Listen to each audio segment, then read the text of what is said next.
আসসালামু আলাইকুম। আবারও আরেকটা অনুশীলনীর প্রশ্ন সমাধান ক্লাসে চলে আসলাম। আজকে আমরা পর্যায়বৃত্ত গতি, পদার্থ বিজ্ঞানের ফিজিক্সের ফার্স্ট পেপারে চ্যাপ্টার 8 এর প্রশ্নগুলো সলভ করব। সো চলো শুরু করি। আমি মুশফিক সাদিদ প্রাপ্য। সো তাহলে চলো শুরু করা যাক। প্রতি ১ বছর পর, পর আমাদের জাতীয় বিজয় দিবস, তাই না? সো তার মানে জাতীয় দিবস, বিজয় দিবস যে আসে বা কোনো জাতীয় দিবস বা সামথিং তোমার বার্থডে, যেকোনো কিছু বা আসলে একটা নির্দিষ্ট দিন পর, পর যদি আসে তাহলে সেটা স্থানিক পর্যায়বৃত্তি না, এটা হলো কালিক পর্যায়বৃত্তি। অর্থাৎ একটা সময় পরে আসবে, এটা সময়ের সাথে রিলেটেড, এটা হলো স্থানের সাথে রিলেটেড না। সো কালিক পর্যায়বৃত্তি হবে। এরপরে যদি আসি যে কোনো বস্তুর গতি যদি এমন হয় যে নির্দিষ্ট সময় পর, পর কোনো নির্দিষ্ট বিন্দুকে একই দিক থেকে, তার মানে এখানে দেখো দিক আছে, তারপরে হলো নির্দিষ্ট বিন্দু আছে, অর্থাৎ হলো স্থান রিলেটেড আছে। যেরকম ২৬শে মার্চ বা ১৬ই ডিসেম্বর এই টাইপের কোনো দিন না। একটা নির্দিষ্ট একটা ঘটনা, একটা পেন্ডুলাম দুলতেছে, এগুলো কালিক পর্যাবৃত্তি হবে না, এটা স্থানিক পর্যাবৃত্তির ভিতরে হবে। যদিও এখানে নির্দিষ্ট সময়ের কথাটা লেখা আছে, তাও এটা স্থানিক পর্যাবৃত্তি হবে। এটা ইসাক স্যারের বইতে একেবারে ডিরেক্ট স্থানিক পর্যাবৃত্তির সংজ্ঞার মধ্যে লেখা আছে। ওকে, তাহলে এবার যদি আসি, সরল সন্ধিত গতিসম্পন্ন কোন কণার ত্বরণ কোন রাশিটির সমানুপাতিক। আচ্ছা, সো ত্বরণ কিসের সমানুপাতিক? আমরা ত্বরণের সূত্র যদি জানি, ত্বরণ আমরা এরকম লিখি যে -x, তার মানে ত্বরণ সরণের সমানুপাতিক এবং বিপরীতমুখী। সো এটার সূত্রটাও তাহলে এখানে লিখে ফেলি, ত্বরণ ইকুয়ালস টু -ω²x। যদি সমানুপাতিক সাইনটা দিই তাহলে আমরা সূত্র জানি, এইটা সূত্র। সো তাহলে সরণের সমানুপাতিক এবং বিপরীতমুখী। সো একসাথে সবগুলো আমরা পড়ে ফেললাম, সরণ। এরপর যদি আসি কোন কণার সর্বোচ্চ বেগ কত। আচ্ছা, বেগের সূত্র যদি আমরা জানি তাহলে আমাদের সর্বোচ্চ বেগ পারবো v equals to ω√a² - x²। সূত্রটা একটু খেয়াল করে রাখি, তাহলে আমাদের সামনে কয়েকটা ম্যাথ করতে সুবিধা হবে। এক্স যখন 0 হয়, অর্থাৎ এক্স 0 হয় কখন? সাম্যাবস্থায়। এক্স যখন 0 হয় তখন হলো আমার সূত্রটা দাঁড়ায় কেমন? সূত্রটা দাঁড়ায় তখন হলো ভি ম্যাক্স, ম্যাক্সিমাম হয়ে যায় যখন সাম্যাবস্থায়। তখন ω√, ভিতরে তো 0, খালি a² থাকে। সো আলটিমেটলি এটা মানে কি? এটা মানে হলো ω/a। সো ভি ম্যাক্স মানে ω/a, তাহলে এটা হলো এখানকার সূত্র, সাম্যাবস্থায় ভি ম্যাক্স হয় বা বেগ সর্বোচ্চ হয়। আচ্ছা, সরল দোলন গতিসম্পন্ন কণার কম্পাঙ্ক এর ধ্রুবকের কি হবে? আচ্ছা, মাত্রই বললাম যে, আচ্ছা এটা বলি নাই মাত্র, সরি। সো কম্পাঙ্ক বল ধ্রুবক। আচ্ছা, ওমেগা ইকুয়ালস টু, তোমাদের সূত্রটা মনে আছে কিনা? Omega equals to root over I J K L M, K by M, ঠিক আছে? Root over K by M. তাহলে যদি root over K by M হয় ওমেগা ইকুয়ালস টু, তাহলে আলটিমেটলি তোমার এখানে কি হয়? তাহলে বর্গমূলের সমানুপাতিক হবে। কে কে হলো তোমার এই যে বল ধ্রুবক, কে তো বল ধ্রুবক আমরা জানি, তাহলে বর্গমূলের সমানুপাতিক। সূত্রগুলো একটু মনে রাখতে হবে, তাহলেই হবে। এবার দেখি সরল দোলন গতিসম্পন্ন কোন কণার ত্বরণ কত হবে। a ইকুয়ালস টু -ω²x, একটু আগেই লিখলাম, তাই না? মাইনাস অবশ্যই দিতে হবে। এইটা যদি কখনো আগে থাকে, তুমি হয়তো দেখা যাবে যে ধোকায় পড়ে গেছো, ধোকায় পড়ে মাইনাস সাইন নাও দিতে পারো। সো একটু খেয়াল রাখবা, মাইনাসটা অবশ্যই থাকতে হবে কারণ বিপরীতমুখী। আচ্ছা, সরল দোলন গতিসম্পন্ন কোন কণার গতির সমীকরণ এত, কণাটির কম্পাঙ্ক কত? আচ্ছা, এই যে আমরা যখন এরকম সমীকরণ দেখবো এবং সেখান থেকে কিছু বের করতে বলবে, আমরা তাহলে এই জিনিসটাকে একটা আইডিয়াল সমীকরণের সাথে কম্পেয়ার করব। আইডিয়াল সমীকরণের সাথে যদি আমরা কম্পেয়ার করি তাহলে দেখবো যে এ সাইন 2π ft, ঠিক আছে? 2π ft প্লাস ডেল্টা। ওকে, সো এখন কথা হলো যে তাহলে এখান থেকে আমরা বলতে পারি যে 2π f ইকুয়ালস টু 6π। টি এর সাথে যেটুকু অংশ আছে, টি এর সাথে যেটুকু অংশ আছে সেটুকুকে আমরা আলাদা করে নিলাম, যে এটা সমান। তাহলে যদি এটা সমান হয় তাহলে কাটাকাটি করি, পাই পাই কাটাকাটি চলে যায়, আর তাহলে অতএব f ইকুয়ালস টু 6/2, মানে 2 এদিকে চলে গেলে f ইকুয়ালস টু 3। তার মানে f ইকুয়ালস টু আসলে 3 হার্জ, যেহেতু কম্পাঙ্ক বের করতে বলছে তাহলে কত হবে উত্তর? 3 হার্জ হবে। বুঝছো আশা করি যে এটা কম্পেয়ার করতে হবে আইডিয়াল সমীকরণের সাথে, যেটুকু আছে সেটুকু আমরা ইউজ করে ফেলবো বা কাটাকাটি করে ফেলবো, তাহলে f বের হয়ে যাবে। ওকে, এবার আসি যে এরকম আমরা করব, সামনে আবারও দেখব। সরল সন্ধিত স্পন্দনে স্পন্দিত একটি কণার পর্যায়কাল 20 সেকেন্ড হলে এর কৌণিক কম্পাঙ্ক কত হবে? আচ্ছা, তো পর্যায়কাল টি দেওয়া আছে 20 সেকেন্ড। আচ্ছা, সো টি এর সাথে ওমেগা বের করতে বলছে, কৌণিক কম্পাঙ্ক মানে কিন্তু এফ না, কৌণিক কম্পাঙ্ক মানে ওমেগা। শুধু কম্পাঙ্ক বের করতে বললে আমরা এফ করতাম, কৌণিক কম্পাঙ্ক মানে ওমেগা। আমরা জানি যে omega equals two 2π/t। So 2π/t মানে 2π/20। এখন আমাদের একটা বদ অভ্যাস আছে, কি জানো? π/10 হবে। আচ্ছা, সো আমাদের একটা বদ অভ্যাস আছে যে ভাইয়া পাই আছে, পাইকে আমরা হলো 3.14 করে ফেলি। 3.14 কে আমরা 10 দিয়ে ভাগ করলে চলে আসবে কত? 10 দিয়ে ভাগ করলে চলে আসবে 0.314। সো 0.314 হবে রেজাল্ট। তুমি এখন যখন অপশন চেক করতে যাবে, অপশন চেক করতে যায় দেখতেছো যে 0.314 দিয়ে কোনো কিছু নেই। আরে আমি যে এই যে π/10 বের করছিলাম, এই π/10 রাখলেই তো আমার কাজ হয়ে যাচ্ছিল, উত্তর আমি পেয়ে যাচ্ছিলাম। সো আমরা এই জন্য সবসময় আগে একবার অপশনটা দেখে নিব, নাইলে এই যে 2 লাইন এক্সট্রা করলাম, এটা তো তাও সহজ ছিল। যদি এটা পাই স্কোয়ার থাকতো, তো 1.14 কে আমার গুণ করতে হতো, ওইটাতে তো কমপক্ষে আমার 2-3 মিনিট যেত। সো আমি কেন শুধু শুধু সময় নষ্ট করব জাস্ট একটা বোকামির জন্য যে আমি হলো অপশন চারটা পড়ি নাই। সো তাহলে এই বোকামি করা যাবে না, আমার আগে অপশন দেখে নিতে হবে যে আমি কি পাইকে পাই দিয়েই করব, আমি কি রেডিয়ান পার সেকেন্ডেই বের করব নাকি মিনিটে বের করব, মানে আমার সবকিছু একটা অপশন গো থ্রু করেই তারপর আমার শুরু করা উচিত একটা প্রশ্ন। আচ্ছা, সো এবার দেখি সরল সন্ধিত স্পন্দনশীল কণার দোলনকাল 10 সেকেন্ড কোন সমীকরণে এ এবং সরণের মধ্যে সম্পর্ক প্রকাশ করে। আচ্ছা, দোলনকাল 10 সেকেন্ড, টি তাহলে দেওয়া আছে। এ আর এক্স এর মধ্যে সম্পর্ক আমরা জানি যে a equals to minus omega square x, minus omega square x. আচ্ছা, তাহলে এখন কথা হলো যে ভাই ওমেগা নাই, তো ওমেগা ছাড়া আমি কেমনে সম্পর্ক বের করব? ওমেগা ছাড়া তো সম্পর্ক বের করা সহজ, টি দেওয়া আছে যেহেতু আমরা জানি যে ওমেগা ইকুয়ালস টু কি 2 pi by t. So 2 pi by t মানে আসলে কত, sorry 10 second, so 2 pi by 10। তো এখন তাহলে 2 পাই বাই 10 এটাই রাখলাম। আমি একবার অপশনটা গো থ্রু করলাম, তুমি দেখছো কিনা, আমি এটা আমার সাবকনশিয়াস মাইন্ডে আমি কাটাকাটি করার আগে আমি একটু থামলাম যে আরে দেখি তো এখানে কি পাই বাই 5 দিয়ে একটাও করছে না ভাই। এটা দেখেই বোঝা যাচ্ছে এটা হবে উত্তর, বাট দেখছো ওরা কাটাকাটি করে নাই, সো আমি জাস্ট একবার চেক করে নিলাম, আমার এটা ইনস্টিংক্ট হয়ে গেছে যে ভাই ওমেগা আমি কাটাকাটি করবো কিনা, পাইকে পাই রাখবো কিনা, এটা একবার অপশন ছাড়া কোনোভাবেই শিওর হওয়া পসিবল না। সো তাহলে এবার ওমেগার ভ্যালু জাস্ট ডিরেক্ট তুমি এখানে ফালায় দাও, জাস্ট ডিরেক্ট হলো বসায় দাও। কত, ওমেগা হলো 2 পাই বাই 10, তাহলে 2 পাই বাই 10 স্কোয়ার হয়ে গেল, এক্স এক্স এর মতো থাকলো, এ এর মতন থাকলো। সো কোনটা হবে উত্তর? গ হবে উত্তর। ওকে, এইটা প্র্যাকটিস করতে করতে তোমার মধ্যেও চলে আসবে এই অভ্যাসটা। সরল সন্ধিত স্পন্দন গতির ত্বরণ এবং সরণের সম্পর্ক কি? ত্বরণ এবং সরণ সমানুপাতিক এবং বিপরীতমুখী। সো ব্যস্তানুপাতিক দিও না, বিপরীতমুখী আর সমানুপাতিক। এবার আসি সরল সন্ধিত, যদি কখনো এই যে এইসব সহজ জিনিসও তোমাদের ভুল হয়ে যায়, বিপরীতমুখীর জায়গায় মাথায় হুট করে চলে আসে ব্যস্তানুপাতিক। পরীক্ষার হলে প্রেশার মনে থাকে না, সো এই জন্য সবসময় বলি যাই করো না কেন রাফ করে নিও ভাই, তুমি এটা লিখবা, এটা লিখলেই তো দেখা যাচ্ছে সমানুপাতিক বিপরীতমুখী মাইনাস আছে, তাই না? সো না লিখলে কিন্তু ভুল হওয়ার সম্ভাবনা বেশি, রাফ না করলে ভুল হওয়ার সম্ভাবনা বেশি। সরল সন্ধিত গতিসম্পন্ন কণার গতিপথের মধ্য অবস্থানে কি থাকে? মধ্য অবস্থান, দেখো মধ্য অবস্থান মানে সাম্যাবস্থা, বিস্তার, ঠিক আছে, এদিকে বিস্তার। সো বিস্তারে তোমার এখান থেকে শুরু করে এখানে এক্স হলো 0 আর এখানে এক্স হলো সর্বোচ্চ যেটা নাকি এ। তো বিস্তারে হলো তোমার মানে সরণ থাকে সর্বোচ্চ, বিস্তারে জিজ্ঞেস করছে নাকি মধ্য অবস্থান, আচ্ছা সরি মধ্য অবস্থানে কি কি থাকে চলো দেখি। না মধ্য অবস্থান এই জায়গাটাই এক্স হলো 0, এক্স হলো 0 তার মানে সরেই নাই, দাঁড়ায় মানে ওখানেই আছে, এখান থেকেই তো আমরা কাউন্ট করা শুরু করি, এখানেই আছে মানে ওর সরণই হয় নাই। সরণ যেহেতু হয় নাই তাহলে ওর এখানে ওই যে ভি ম্যাক্স হয়, আমরা যদি হিসাব করি ভি ইকুয়ালস টু কি ওমেগা রুট ওভার এ স্কোয়ার মাইনাস এক্স স্কোয়ার। তো এখন যদি এক্স হলো 0 হয় তাহলে এক্স তো চলে গেল, এক্স চলে গেলে ওমেগা এ, এটা হলো ভি ম্যাক্স। আবার যদি তুমি এ বের করতে চাও, এ মানে কি মাইনাস ওমেগা স্কোয়ার এক্স, এখন কথা হলো এক্স 0, এক্স 0 মানে কি, এক্স 0 মানে ওমেগাও 0 হয়ে গেল, সরি এ 0 হয়ে গেল। সো তাহলে এক্স 0 এ 0, এখানে কোনো সরণ নাই, এখানে কোনো ত্বরণ নাই, বাট এখানে বেগ হলো সর্বোচ্চ। তাহলে দেখি বেগ সর্বনিম্ন, ভুল, বেগ সর্বাধিক, আচ্ছা ঠিক আছে, সরণ সর্বনিম্ন, এটাও ঠিক আছে। আচ্ছা তাহলে এটাই হবে উত্তর। তাও বাকিগুলো চেক করি, সর্বাধিক সর্বাধিক না, এটা পসিবল না, এটা মানে এটা পসিবল বাট এটা পসিবল না, বেগ সর্বনিম্ন এটা পসিবল না। সো তাহলে আমরা জাস্ট চারটা অপশন একটা চেক দিলাম, খ হলো বেস্ট উত্তর, আমরা তাহলে দেখে গেলাম। এবার দেখি সরল সন্ধিত গত সম্পন্ন বিস্তার এত, কম্পাঙ্ক এত হলে বস্তুটির সরণ এত হলে এর গতিবেগ কত? আচ্ছা, গতিবেগ এই টাইপের ম্যাথ আমরা করব কি করব না, ইনস্ট্যান্ট করব নাকি করব না, এটার ডিসিশন কি করে নিব? সেম কথা, চারটা অপশন পড়ে নিব। আমি যদি দেখি যে চারটা অপশন খুবই কাছাকাছি আছে, যাক একটা অপশন তাও একটু বড় আছে, বাকি অপশনগুলো কাছাকাছি হলো, মানে যদি চারটাই খুবই কাছাকাছি হতো আমি এই ম্যাথটা করতামই না।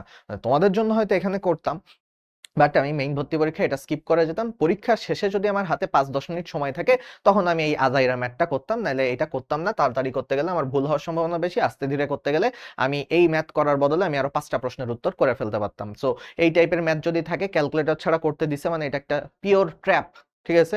এই ম্যাথ দাগাইতে হবে না। বাট ওকে, আমরা তাহলে এখন করি কিভাবে করা যায় চলো দেখি। কি কি দেওয়া আছে? এ দেওয়া আছে, ওকে এ দেওয়া আছে, এফ দেওয়া আছে, এ দেওয়া আছে, এফ দেওয়া আছে। সরণ, সরণ হলো এক্স দেওয়া আছে। গতিবেগগত, গতিবেগগত ভি বের করতে বলা হয়েছে, ভি বের করতে বলা হয়েছে। সো আমরা ভি এর সূত্র বের করি, v equals to omega root over A square minus x square. So a আছে, এক্স আছে, বাট ওমেগা নাই, ওমেগা যেহেতু নাই কিন্তু এফ দেওয়া আছে, ওমেগা বের করা সহজ, আমরা এখান থেকে ওমেগা বের করে ফেলবো। Omega equals to 2 pi F, ঠিক আছে, omega equals to 2 pi F. তাহলে 2 পাই এফ, যেহেতু কোনো পায়ের কোনো নামও নিশান নাই তার মানে এখানে আসলে পাইকে পায়ে রাখে নাই, পাইকে হলো গুণ করে দেওয়া হয়েছে। 2 ইন্টু 3.1 পর্যন্তই রাখলাম, বেশি গুণ করতে পারবো না। এফ কত? 12। 12 দুগুণে 24, 24 গুণ 3.1, 24 গুণ 3.1 মানে কত? চলো গুণ করি। 31 দিয়ে 24 রে গুণ করি, ঠিক আছে? বা গুণ করে একটা করে দশমিক আবার এক ঘর আগে বসায় দিব না। 4 একে 4, 3 4 12, ঠিক আছে, ভালো কথা। 0, 2 একে 2, 3 দুগুণে 6, ওকে। 4 4, এটা কত লিখছিলাম? আচ্ছা, আমার হাতের লেখা আমি নিজেই বুঝলাম, 7, 74.4। সো তার মানে এটা হলো 74.4 বা 5 এরকম একটা হবে, 74.5 লিখলাম, ঠিক আছে? যেহেতু আমি 3.14 নেই না, 74.5 লিখলাম। আচ্ছা, 74.5 যদি হয় তাহলে আমার ওমেগার ভ্যালু কত? ওমেগার ভ্যালু হলো 74.5, ওমেগা বাইর করছি। এর ভ্যালু কত? এর ভ্যালু হলো 0.01 স্কোয়ার। বিশাল কাহিনীতে। আর এটা হলো, ও শেষ আমি, 5.10⁻³ স্কোয়ার। কই আসছে? বুয়েটে আসছিল কেন? আচ্ছা, ঠিক আছে, তাহলে গেল।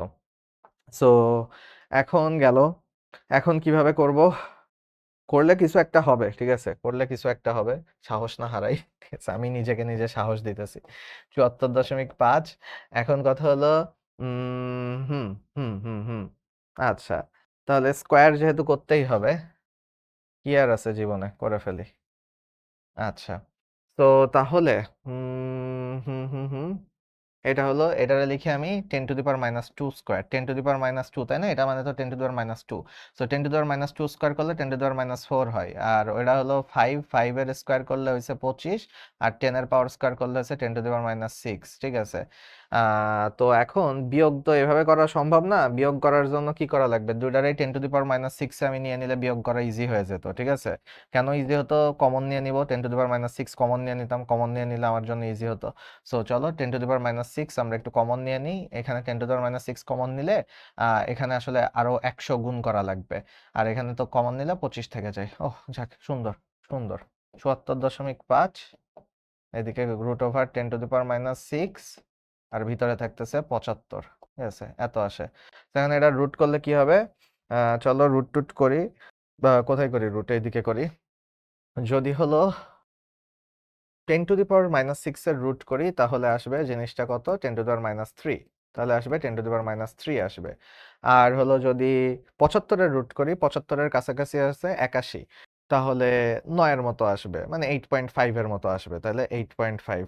সো তাহলে 10⁻3, 74.5 আর 8.5। আচ্ছা, সো এখন কথা হলো, গুণ তো করতেই হবে, গুণ করা ছাড়া কোনো রাস্তা দেখতেছি না, চোখে মুখে অন্ধকার দেখতেছি। তো 75 আর 85 গুণ করে ফেলি, ঠিক আছে? 75 85 গুণ করে ফেলি, তারপরে কি হবে দেখা যাবে, বাকিটা আল্লাহর নামে। ওকে, সো 5 5 25 5 হাতে 2, 4 5 20 আর 2 22 2 হাতে 2, তারপরে হলো 5 7 35 2 37, ওকে। তারপরে 0, 5 8 40 0 হাতে 4, 4 32 আর 4 36 6 হাতে 3, আর 7 8 56 আর 3 59, ওকে, 59। তাহলে 5 2 13 3 হাতে 1, 13 3 হাতে 1 6। আচ্ছা, 633। তাহলে এইটুকুর যে রেজাল্ট আমি বের করলাম 633 আসলো। দেখি যদি এতখানি করার পর উত্তর না মিলে তাহলে কান্নাকাটি করব। 633.25, এর সাথে গুণ আছে কত? 10⁻³ তো 10⁻³ মানে আসলে কত? 0.633। উত্তর আসার কথা 0.633 মিটার পার সেকেন্ড। ভাই পুরো একেবারে বোর্ডটা তো যাচ্ছে তাই ভাবে করছে, আশা করি বুঝছো, ঠিক আছে? 0.633 মিটার পার সেকেন্ড আসার কথা। তো 633 এর সব থেকে কাছে আছে এটা।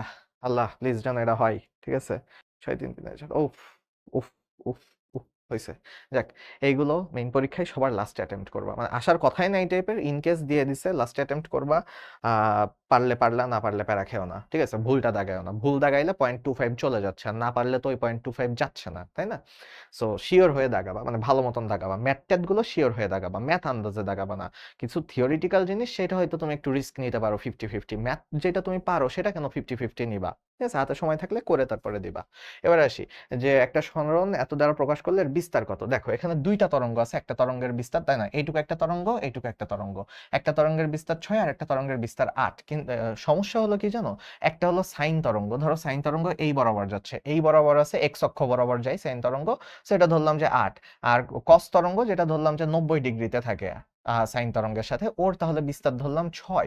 তাহলে যদি 6 আর 8 হয় বিস্তার, এবং তাদের মধ্যে অ্যাঙ্গেল 90 ডিগ্রি, কারণ একটা কস আর একটা হলো সাইন, তাহলে যদি এরকম হয় তাহলে আমরা কি করব? লব্ধি বের করে ফেলবো, তাই না? আমরা হলো লব্ধি বের করব। সো লব্ধি কেমনে বের করি, যেহেতু এটা একটা ধরলাম যে এটা একটা ভেক্টর রাশি, ভেক্টরের লব্ধির মতন আমরা বের করে ফেললো যে এদের মাঝখানে 90 ডিগ্রি অ্যাঙ্গেল আছে। সো আমার লব্ধির সূত্র কি? লব্ধির সূত্র হলো r equals to root over a square plus b square, so 8 square plus 6 square plus 2ab cos থিটা, তাই না? 2ab cos থিটা, cos 90 এখানে।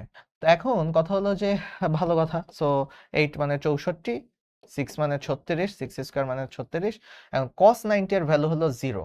সবগুলো কসের ভ্যালু, সব কস সাইনের ভ্যালু জানতে হবে। তাহলে গেল, ভিতরে হয় তাহলে কত? ভিতরে হয় 100, 100 যেহেতু হয় রুট করলে কত হবে? 10, তাহলে বিস্তার হবে, টোটাল যে বিস্তার হবে এটা। সো তার মানে যদি আমরা কখনো এরকম দেখি তাহলে আমরা সবসময় সাইন যোগফল, সরি ভেক্টর যোগফল করে ফেলবো, ভেক্টর লব্ধি বের করে ফেলবো। লব্ধি যদি বের করে ফেলি তাহলে আমরা বিস্তার পেয়ে যাব, ঠিক আছে? লব্ধি বের করে ফেললে বিস্তার পেয়ে যাব। এবার আসি যে সরল সন্ধিত স্পন্দনরত বস্তুর বিস্তার এত এত এত হলে এক্স হলে ত্বরণ সর্বনিম্ন হবে কোথায়? কি শিখাইলাম? ত্বরণ সর্বনিম্ন হয় কোথায়? ত্বরণ সর্বনিম্ন হয় যেখানে হলো এক্স জিরো, অর্থাৎ হলো সাম্যাবস্থানে।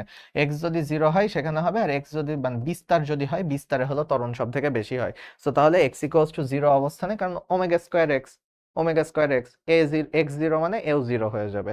তাহলে এক্স ইকুয়ালস টু জিরো অবস্থানে সব থেকে কম হয়। একটা সরল দোলকের পর্যায়কাল 2 সেকেন্ড হলে এর কম্পাঙ্ক কত? আমরা জানি যে পর্যায়কাল টি, ঠিক আছে? টি এর সাথে এফ এর সম্পর্ক কি? F equals to 1/t। So 1/t যদি হয় তাহলে এত হার্জ, তার মানে হাফ হার্জ, কই হাফ গেল, গ হবে উত্তর, ঠিক আছে? গ হবে এবার ওখানকার উত্তর। টি ইকুয়ালস টু জিরো সময় মানে একেবারে শুরুতে গতি সম্পন্ন কোনো দশা, শুরুর দশা, তো একটু ভদ্র ভাষায় বলো, আদি দশা বলবা, শুরুর দশারে আদি দশা বলবা, শেষ। আচ্ছা, এরপরে যদি আসি যে স্পন্দনশীল কণার সর্বোচ্চ অবস্থান আর সাম্যাবস্থানের মধ্যে দশা পার্থক্য, দশা পার্থক্য আছে সর্বোচ্চ অবস্থান আর হলো সাম্যাবস্থা। তো আমি যদি একটা তরঙ্গের কথা চিন্তা করি, আচ্ছা তরঙ্গ, তরঙ্গ না চিন্তা করি, আচ্ছা এটাই চিন্তা করি, ঠিক আছে? তো এখন কথা হলো যে সর্বোচ্চ অবস্থান বলতে বিস্তার বোঝাইতেছে, যে এক্স ইকুয়ালস টু এ, বিস্তার বোঝাইতেছে। আর সাম্যাবস্থা বলতে কি? সাম্যাবস্থা হলো এক্স ইকুয়ালস টু জিরো, তাই না? এটা হলো সাম্যাবস্থা, এখান থেকে এখানে আসলো বা সামথিং। সো এখন কথা হলো যে এক্স ইকুয়ালস টু এ তে আর এই জিরোর মধ্যে দশা পার্থক্য কত? আচ্ছা ভালো কথা, দশা পার্থক্য জিজ্ঞেস করছে। সো এখন দেখো তো, একটা তরঙ্গ তৈরি হতো, মানে দেখো এই পর্যন্ত গিয়ে আবার যদি ফেরত আসতো তখন হতো একটা কম্পন বা একটা তরঙ্গ ল্যামডা তৈরি হতো। তো দেখো গেছে খালি এইটুকু, ফেরতও আসে নাই, তার মানে কি এইটুকু হলো λ/4। মানে দেখো এইখান থেকে এইটুকু আসতে λ/4, এইটুকু আসতে আরেকটা λ/4, λ/4, λ/4, টোটাল একবার ঘুরে আসলে পুরো একটা তরঙ্গ দৈর্ঘ্য কমপ্লিট হয়। সো যেহেতু এইটুকু গেছে তার মানে 4 ভাগের 1 ভাগ গেছে পুরো একটা তরঙ্গ দৈর্ঘ্যের। সো তার মানে λ/4। আমরা দশা পার্থক্য আর পথ পার্থক্যের হলো সূত্র কি জানি? যে দশা পার্থক্য ইকুয়ালস টু, এইভাবেই করা যায়, তরঙ্গ চ্যাপ্টার দিয়ে করা যায় আর কি, করাই দিচ্ছি। দশা পার্থক্য ইকুয়ালস টু 2π/λ ইন্টু পথ পার্থক্য। যারা তরঙ্গ চ্যাপ্টার পড়ছো তারা হলো এটা ইজিলি বুঝবা, যারা পড়ো নাই তারা তরঙ্গ চ্যাপ্টার তো পড়া লাগবেই, সো তাহলে শিখে নাও। তো 2π/λ ইন্টু কতটুকু গেছে ও, যেহেতু এই জায়গা থেকে এই জায়গায় আসছে, তাহলে আমাদের এখানে হবে λ/4 দূরত্ব গেছে। λ/4 দূরত্ব গেছে মানে ল্যামডা ল্যামডা কাটো, 2 আর 4 কাটো, 2 হয়, তাহলে π/2। তার মানে দশা পার্থক্য কত? π/2। আবার আরেকভাবেও করা যায় যে এখান থেকে এইটুকু হলো কত? 90 ডিগ্রি করছে না? এটা হলো সহজ মেথড, বাট হলো সব ক্ষেত্রে হয়তো কাজে লাগবে না, বুঝতে গেলে কনফিউশন হবে। সো এখান থেকে এই পর্যন্ত আসতে কি 90 ডিগ্রি ক্রস করছে। সো 90 ডিগ্রিকে রেডিয়ানে হিসাব করলে কত হয়? 90 ডিগ্রি মানে তো π/2। সো π/2 যদি এখান থেকে এখানে আসতো তাহলে পাই হতো, দশা পার্থক্য দিয়ে করলেও সেম কাহিনী হতো। ওকে, সো তাহলে আমরা দেখলাম। এবার আসি নিচের কোনটা শূন্য দশার সমতুল্য? শূন্য দশার সমতুল্য মানে কি? শূন্য দশার সমতুল্য মানে আমরা যদি তরঙ্গের ব্যাপারে তো আমাদের হালকা পাতলা আইডিয়া আছে, তাই না? এই পর্যন্ত গেলে এখান থেকে শুরু হয়েছে জিরো, যে এখান থেকে আবার শুরু হলে আবার হলো এখান থেকে শুরু হচ্ছে, তো এটাকে কি আমি জিরো বলি নাকি এটাকে আমি 2π বলি? তার মানে কি জিরো যেই কথা, জিরো অলমোস্ট যেখান থেকে শুরু হচ্ছে, 2π অলমোস্ট সেখান থেকে শুরু হচ্ছে, তারপরে যে আবার যদি তোমার এখান থেকে শুরু হতো 4π হতো, মানে তাহলে এখান থেকেও আবার নতুন করে শুরু হতো। সো 0, 2π, 4π, 6π, অর্থাৎ প্রত্যেক 2π দশা পর পর আবার সেম কাহিনীই হয়, সেম জিনিসই হয়। সো 0, 2π এরা হলো সমদশায় থাকে বা এদেরকে একই রকম বলা যায়। সো বাকিগুলো একটাও হবে না, কারণ এই যে π/2 হলো এখানে, π/2 হলো এখানে, পাই হলো এখানে, সো পাই হলে বিপরীত দশা হবে, 3π/2 হলো এখানে।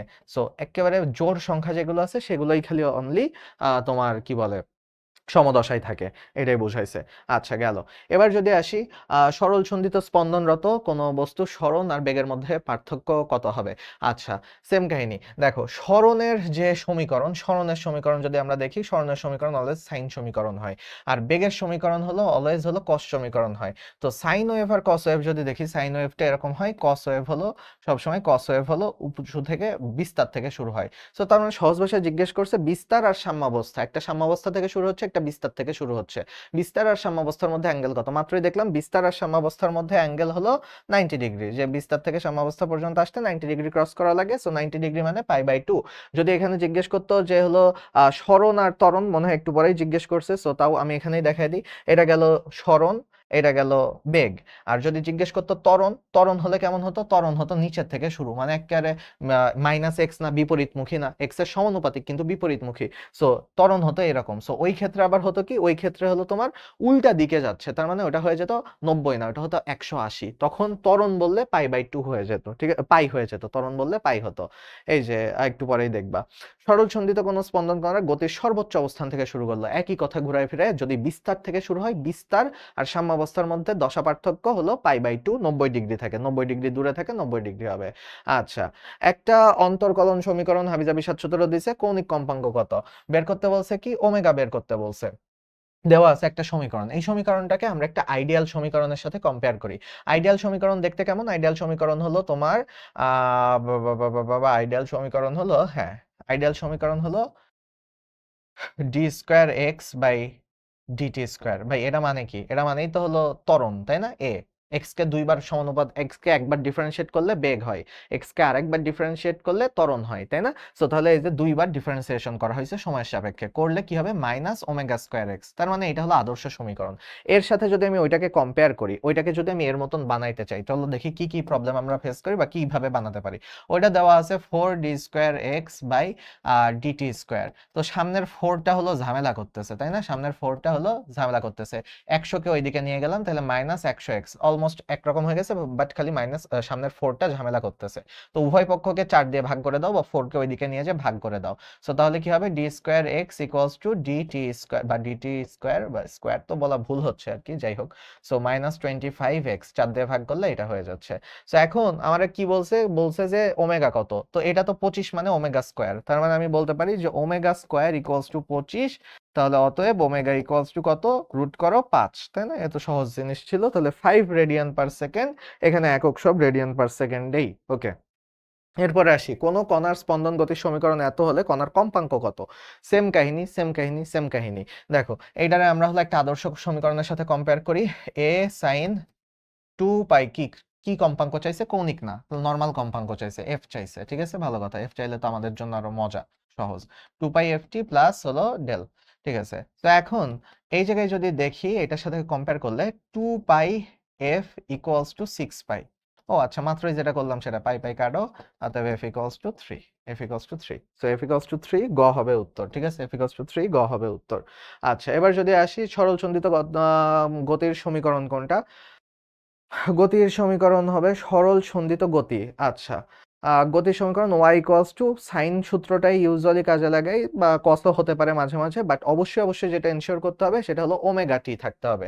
শুরুটা ওমেগা টি থাকতে হবে, ওমেগা টি থাকতে হবে। ওমেগা টি আছে কোথায়? এখানে ওমেগা টি নাই, এটা হবে না। এখানে ওমেগা টি নেই, এটা হবে না, ঠিক আছে। আর এখানে ওমেগা টি আছে, বাট হলো এখানে কে এক্স হলো চলে আসছে, সো এটার জন্য এখানে হচ্ছে না, সো ডেল থাকতে হবে, ঠিক আছে। কিছু ক্ষেত্রে হয়, কিছু এক্সেপশন আছে, বাট আমরা ওইসবের মধ্যে গেলাম না। এখান থেকে সব থেকে বেস্ট, সব থেকে সুন্দর যে সমীকরণটা আছে সেটা হলো গ, এটা হলো কস সমীকরণ, ঠিক আছে। কস দিয়েও হতে পারে, কস ব্যাপার না, সাইন কস ব্যাপার না, বাট ওমেগা টি থাকতে হবে, এটা হলো ব্যাপার। আচ্ছা, এবার আসি যে একটা সরল সন্ধিত কণার বিস্তার এত, পর্যায়কাল এত, আদি দশা এত হলে দোলন গতির সমীকরণ কোনটা? চলো আমরা মিলাই মিলাই দেখি। বিস্তার এত মানে কি? তাহলে এ হলো, এর জায়গায় 0.1 বসাইতে হবে। 0.1 বসাইছে, 0.1 বসাইছে, 0.1 বসাইছে। ভাই এ তো 1 বসাইছে, দেখো আমি কেমনে অপশন বাদ দিতেছি।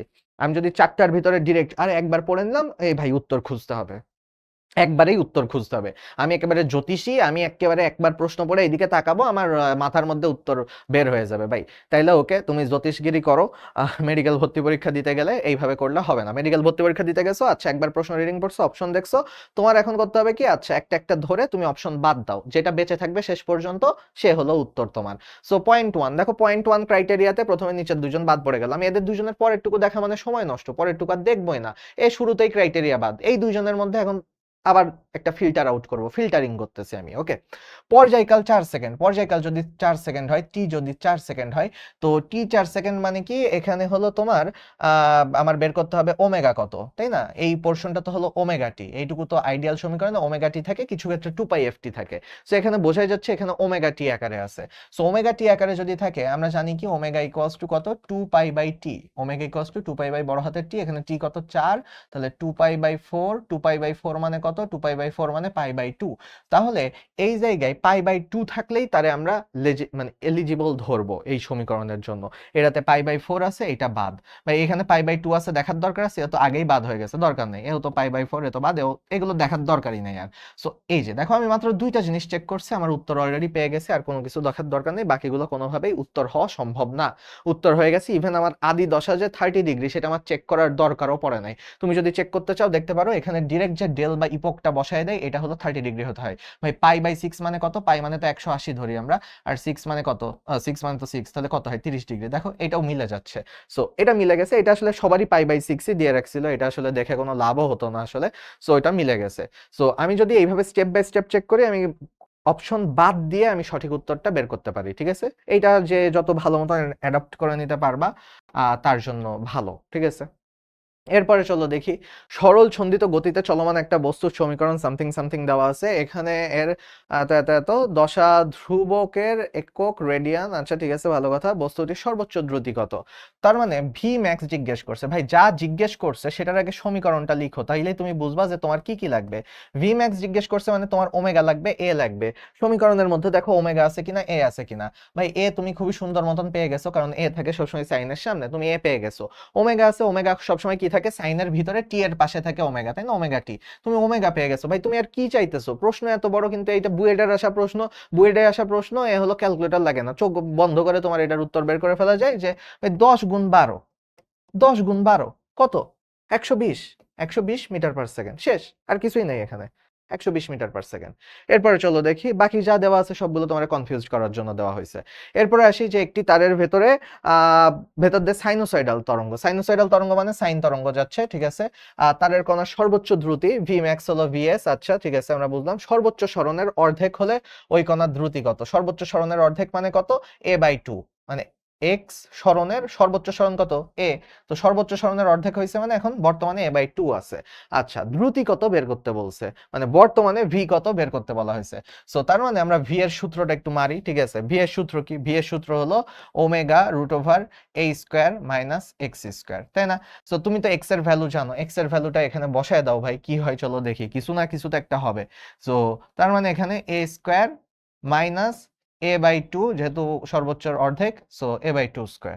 সো তার মানে omega root over A square minus A square by 4। A square by 4 যদি বাদ দিই, তাহলে হবে কি omega root over 4 A square দিয়ে ভাগ করলে এটা 3 এ স্কোয়ার বাই 4 হবে। এটুকু তো বুঝছো, এক লাইন স্কিপ করলাম, আশা করি বুঝছো। আচ্ছা, সো এরপরে হবে কি ওমেগা রুট ওভার 3, 4 কে ইয়ে করা হয়েছে 2 হয়ে গেছে, আর এ স্কোয়ার কে করলে এ হয়ে গেছে। আচ্ছা ঠিক আছে, ভালো কথা। তো এখন তুমি দেখো তো, আমরা সর্বোচ্চ দ্রুতি যে ভিএস পড়ছিলাম এখানে, সো আমরা সর্বোচ্চ দ্রুতি ভিএস, এটা সূত্র কি? ওমেগা এ না? আমরা তো জানি ভিএস বা ভি ম্যাক্স হলো ওমেগা এ। সো এখন তার মানে দেখি তো ওমেগা আর এ, তার মানে কাইন্ড অফ এটার আর একটু ভদ্র ভাষায় যদি গুছাই, তাহলে রুট 3 বাই 2 ওমেগা এ হচ্ছে। সো ওমেগা এ মানে কি? ওমেগা এ মানে সর্বোচ্চ বেগ ভিএস যেটা। সো তার মানে এখানে উত্তর কি? আসলে উত্তর হলো, দেখো আমি এবার অপশনের দিকে আগেও তাকাই নিতে পারি, এখনো তাকাইতে পারি, যে আসলে দেখো উত্তর হলো আগে তাকায় নেওয়াই ভালো ছিল অপশনের ভিতরে, বা এটাতে তেমন একটা প্যারা হয় নাই, যে রুট 3 বাই 2 ভিএস, এটা হবে এখানকার উত্তর। ঠিক আছে, মানে আমার জাস্ট চিনতে চাইছে বা জানতে চাইছে যে সর্বোচ্চ যে বেগটা ছিল তার কত গুণ? রুট 3 বাই 2 গুণ তার। ঠিক আছে, সো গেল। এবার আসি যে সরল দোল গতিসম্পন্ন কোন কণার অন্তরক সমীকরণ। ভাই খুবই ওই যে সেম কাহিনী, সেম কাহিনী যদি হয়ে থাকে তাহলে চলো একটু করে নিই। আমি আর অত ডিটেলসে লিখলাম না। ডি স্কোয়ার ডিটি স্কোয়ার, ওকে। এটাকে আমরা আইডিয়াল সমীকরণের মতো বানাবো, 180 এক্স। ওকে, আইডিয়াল সমীকরণের মতন বানাতে চাইলে উভয় পক্ষকে 5 দিয়ে গুণ করে ভাগ করে নিলাম, তাহলে এদিকে হয়ে গেল ডি স্কোয়ার এক্স, এদিকে হয়ে গেল ডিটি স্কোয়ার। 5 দিয়ে ভাগ করলে, 5 দিয়ে 180 কে ভাগ করো, কত হয়? 3 5 15, 3 বার যায়, বাকি থেকে 30, 5 6 30, তাহলে 36 এক্স। ঠিক আছে, তাহলে মাইনাস 36 এক্স যদি হয়, তার মানে আমি বলতে পারি যে এইটুকুর ভ্যালু হলো ওমেগা স্কোয়ার, এইটুকুর ভ্যালু হলো ওমেগা স্কোয়ার। তো ওমেগা স্কোয়ার ইকুয়ালস টু 36, অতএব ওমেগা ইকুয়ালস টু কত? Omega equals two 6। সো এখন ওমেগা ইকুয়ালস টু 6 করে আমি অপশন দেখতেছি যে ভাই আসতেছে না, আসলে প্রশ্নটা পড়া দরকার ছিল। এই যে আমারও মাঝে মাঝে ইয়ে হয়ে যায়, সবসময় প্রশ্নটা ঠান্ডা মাথায় পড়বা। টি চাইছে তাই না? তো আমরা জানি যে টি ইকুয়ালস টু 2π/ওমেগা, বা যদি আমরা কেউ উল্টাটা জেনে থাকি, এটা যদি বেশি পপুলার মনে হয় তোমার কাছে, তুমি করতে পারো 2π/টি। সো 2π/টি মানে কি, টি এইদিকে নিয়ে আসো, ওমেগা নিচে চলে আসে, সো তাহলে টি ইকুয়ালস টু 2π/ওমেগা। সো তুমি এইবার করো যে, আর যেহেতু দেখো অপশনগুলোতে কোনো পাই দিয়ে কোনো সূত্র নাই, ডিরেক্ট সংখ্যা দিয়ে, তার মানে অবশ্যই তোমার ভাগ টাগ করে ফেলতে হবে, তাহলে 3.14 এটা করে ফেলতে হবে। আর তোমার হলো এইটা যদি দেখো যে 6 দিয়ে ভাগ করবো, এখানে আমরা 6 দিয়ে ভাগ করে ফেলি, তাহলে কাটাকাটি চলে গেল, 3 থাকলো। 3 দিয়ে 3.14 কে যদি ভাগ করো, 3 একে 3 গেল, দশমিক দাও একটা, 14 এর ভিতরে কি যাচ্ছে, ও 0 দাও একটা, যাচ্ছে না, 4 নিয়ে আসো, তাহলে 4 বার মতো যায়, তাহলে 1.04 মতো কিছু একটা হবে। সেই যে দেখো 1.04, এটার কাছাকাছি হলো 1.05। সো আমরা একেবারে মুখে মুখে এটা করে ফেললাম, তাহলে হয়ে গেল। আচ্ছা, এবার যদি আসি যে নিচের কোন পর্যায় কোনটি পর্যায়কাল আর বল ধ্রুবকের মধ্যে সম্পর্ক। আচ্ছা, পর্যায়কাল আর বল ধ্রুবক, সো আমরা জানি যে দুইটা সূত্র আছে, 2π√L/g, এই সূত্র একটা আছে, আর একটা সুন্দর সূত্র আছে 2π√k, m/k, তাই না, m/k। তো এখন তাহলে কোনটা হবে? এই যে k/m এর ট্র্যাপে পড়ো না, ঠিক আছে, 2π√m/k। ওমেগার ক্ষেত্রে, কারণ আমরা দেখো ওমেগার ক্ষেত্রে কিন্তু আবার কেটা উপরে থাকে, কারণ কি ওমেগার ক্ষেত্রে থাকবে। তুমি যদি আসলে যতদিন তুমি এটা অ্যাভয়েড করবা, তত তুমি বিপদে পড়বা, তুমি বুঝবাই না। দেখো আমরা জানি ওমেগা ইকুয়ালস টু k/m, এখন আমরা আবার জানি যে টি ইকুয়ালস টু 2π/ওমেগা। সো নিচে যদি ওমেগার মান বসাও, তাহলে 2π/ওমেগার মান কত? √k/m। তো নিচে ভাগ থাকলে ওটা উল্টায় যাবে না, ঘুরে যাবে না, সো ঘুরে যায় কি, ঘুরে যে উপরে m চলে আসে, নিচে k চলে আসে। তুমি যদি ভাবো যে ভাই বুঝে পড়বো না, তোমার বিপদ তত আস্তে আস্তে বাড়তে থাকবে, ঠিক আছে, মুখস্থ করতে করতে আর কোনো সীমা খুঁজে পাবা না।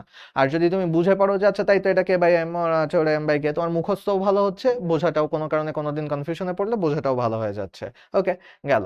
এবার আসি যে সেম কাহিনী সেম কাহিনী, বুঝতেছি কি চাইছে, ওমেগা চাইছে, কৌণিক কম্পাঙ্ক ওমেগা চাইছে, যে কি চাইছে এটা একটু দেখে নিলাম, আগের বার তো ভুল করছিলাম, দেখতে ভুলে গেছিলাম। আচ্ছা, এখন আরো শর্টে করব, করার দরকারই নাই, 2 দিয়ে যদি এটা ভাগ করি তাহলে তো চলে গেল, আর এটা কত হয়ে গেল, এটা 16 হয়ে গেল।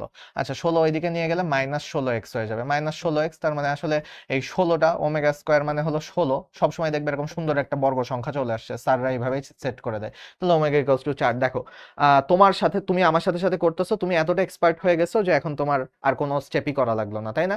সো দেখো, মানে জাস্ট আমরা একটা ক্লাসে আধা ঘন্টা পার করছি বা এরকম পার করছি, আমরা আমরা কতটুকু স্কিলড হয়ে গেছি, ঠিক আছে? সো তুমি ভাবো, তুমি যদি প্র্যাকটিস করো ঠিকঠাক মতো, কতটুকু স্কিলড তুমি হয়ে যাবা, যে যে ম্যাথগুলো তুমি ভাবতেছো অনেক বড়, সেগুলো আসলে বড় না, তোমার জাস্ট প্র্যাকটিসের অভাব। আচ্ছা, সরল সন্ধিত গতির ক্ষেত্রে ত্বরণের সমীকরণ কোনটা? ত্বরণের সমীকরণ আমরা জানি, দেখো সরণের সমীকরণ কি, যে a sin ওমেগা টি, শর্টে লিখলাম, ওকে, বা ওমেগা টি প্লাস সামথিং থাকে, আচ্ছা শর্টটা লিখতেছি সব থেকে। যখন আমি ভি বের করতে চাই, ভি মানে কি, যে একবার ডিফারেন্সিয়েশন করা হয়েছে, দেখি কার কার ম্যাথটাতে ডিফারেন্সিয়েশন মনে আছে। সো তুমি যদি এখন ডিফারেন্সিয়েট করো টি এর সাপেক্ষে এই a sin ওমেগা টি কে, তো a sin ওমেগা টি কে যদি ডিফারেন্সিয়েট করো, এ তো একটা ধ্রুবক, এ তো বাইরে চলে আসলো, আর সাইন ওমেগা টি কে ডিফারেন্সিয়েট যদি করো, সাইন হলো কি হয়ে যায়, কস হয়ে যায়, ঠিক আছে, তাই না, কস ওমেগা টি হয়। তখন আবার ভিতরে যে এটা তো টি এর হলো সমীকরণ, তখন এইটাকে আরেকবার করা লাগে, তখন হলো করলে কি হয়, আরেকটা টি এর সমীকরণ যদি তুমি আরেকবার করো ডিফারেন্সিয়েট, এটা আরেকবার করা লাগে, ওমেগা টি কে তুমি একবার ডিফারেন্সিয়েট করলে তখন হলো কি হবে, খালি ওমেগা থেকে যাবে। সো তার মানে অলমোস্ট এরকম হয়ে যাবে, যেহেতু ওমেগা থেকে যাবে, তাহলে এ ওমেগা কস ওমেগা টি, তাই না, এরকম হয়ে যায় না, এ ওমেগা কস ওমেগা টি, এটা হয়ে যায় না, এ ওমেগা কস ওমেগা টি হয়ে যায়। সো তাহলে এটা কিসের সমীকরণ, এটা হলো ভি এর সমীকরণ। আবার এখন যদি তুমি ভি কে আরেকবার ডিফারেন্সিয়েট করো, তাহলে তুমি এ পাবা, যে ভি কে ভাই আরেকবার ডিফারেন্সিয়েট করলাম, তাহলে অর্থাৎ এই ভ্যালুটাকে আরেকবার ডিফারেন্সিয়েট করো, এই ভ্যালুটাকে যদি তুমি আরেকবার ডিফারেন্সিয়েট করো, আমি বুঝতেছি তোমাদের মনে হতে পারে যে কেন এটা করতেছি, মুখস্থ করি, বাট তুমি তো ইন্টিগ্রেশন শিখছো না, তাহলে কি হুদাই শিখলা, একটা কাজের জন্য তো শিখো। তো এ আর ওমেগা তো ধ্রুবক, এ ওমেগারে আমি বাইরে নিয়ে আসি, এ ওমেগা হলো ধ্রুবক, কস ওমেগা টি রে ডিফারেন্সিয়েট করলে, কসকে ডিফারেন্সিয়েট করলে কি হয়ে যায়, সাইন হয়ে যায়, মাইনাস সাইন হয়, তাই না, কস করলে সাইন করলে কস হয়, আর কসকে করলে মাইনাস সাইন হয়। তো মাইনাস সাইন ওমেগা টি, আর সাথে হলো ওই ওমেগা টি তো একটা মানে টি এর সমীকরণ, একে তো আরেকবার ডিফারেন্সিয়েট করতে হবে, আরেকবার ডিফারেন্সিয়েট করলে ওমেগা আসে। সো তারপরে এবার একেবারে ফাইনাল লাইনে চলে আসছি আমরা, ওমেগা ওমেগা গুণ করে দাও, তাহলে আর মাইনাসটা সামনে নিয়ে আসো, মাইনাস এ ওমেগা স্কোয়ার, ঠিক আছে, ইন্টু সাইন ওমেগা টি। তো তাহলে দেখি তো এটার সাথে কোনটা মিলতেছে এর সমীকরণের সাথে, এ ও মাইনাস এ ওমেগা স্কোয়ার, মাইনাস যেগুলো তো নাই এগুলো আগে বাদ দাও, ঠিক আছে, মাইনাস আছে দুইটা, ওকে ভালো কথা, এ ওমেগা স্কোয়ার দুইটাতেই এ ওমেগা স্কোয়ার আছে, ভালো কথা, কিন্তু কথা হলো যে সাইন থাকার কথা, সাইন থাকবে, ঠিক আছে, সাইন থাকবে, এই যে সাইন থাকবে এখানে, ঠিক আছে, সাইন থাকবে। সো এটা হলো আইডিয়াল ত্বরণের জন্য, গ হলো এখানকার আইডিয়াল সমীকরণ, ঠিক আছে, গ হলো আইডিয়াল সমীকরণ। আচ্ছা, সরল গতিসম্পন্ন কোন কণার সর্বোচ্চ সরণ কত, আমরা জানি সবচেয়ে ইজি প্রশ্নটা করছে, এক্স এর ম্যাক্সিমাম ভ্যালু হলো এ, ভি এর আবার ম্যাক্সিমাম ভ্যালু হয় সাম্যাবস্থায়, ওটা হলো ওমেগা এ, আবার ত্বরণের হলো ম্যাক্সিমাম ভ্যালু হয় বিস্তারেই, ওটা হলো মাইনাস ওমেগা স্কোয়ারে, ঠিক আছে, এই তিনটা ভ্যালু দেখবা, এই দুইটা হয় বিস্তারে আর এটা হয় সাম্যাবস্থায়, সো এখানে এক্স ম্যাক্স চাইছে এ হবে, ঠিক আছে, গেল। এবার যদি দেখি কম্পাঙ্ক এত হলে বল ধ্রুবকটি কত হবে।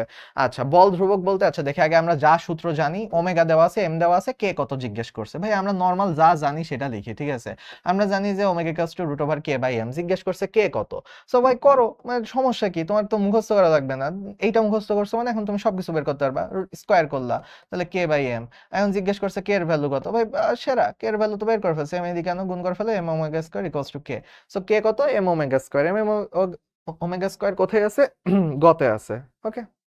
এরপরে আসি বল ধ্রুবকের মাত্রা কোনটা, বল ধ্রুবকের মাত্রা এ তো আরো সহজ, মাত্র আমরা করে আসলাম যে কে ইকুয়ালস টু কি, মুখস্থ করার দরকার নেই, এম ওমেগা স্কোয়ার বের করবা, এই পর্যন্ত বের করে নিবা, ধরো পরীক্ষা আসে বের করে নিলা, এম কত, এম এর একক কি, এম এর একক হলো, যেহেতু মাত্রা চাইছে আগে একক লিখি কেজি, ওমেগা স্কোয়ারের একক কি, রেডিয়ান পার সেকেন্ড, ঠিক আছে, রেডিয়ান পার সেকেন্ডের স্কোয়ার করছি আমি, ঠিক আছে, রেডিয়ান পার সেকেন্ডের স্কোয়ার করছি, ভালো কথা।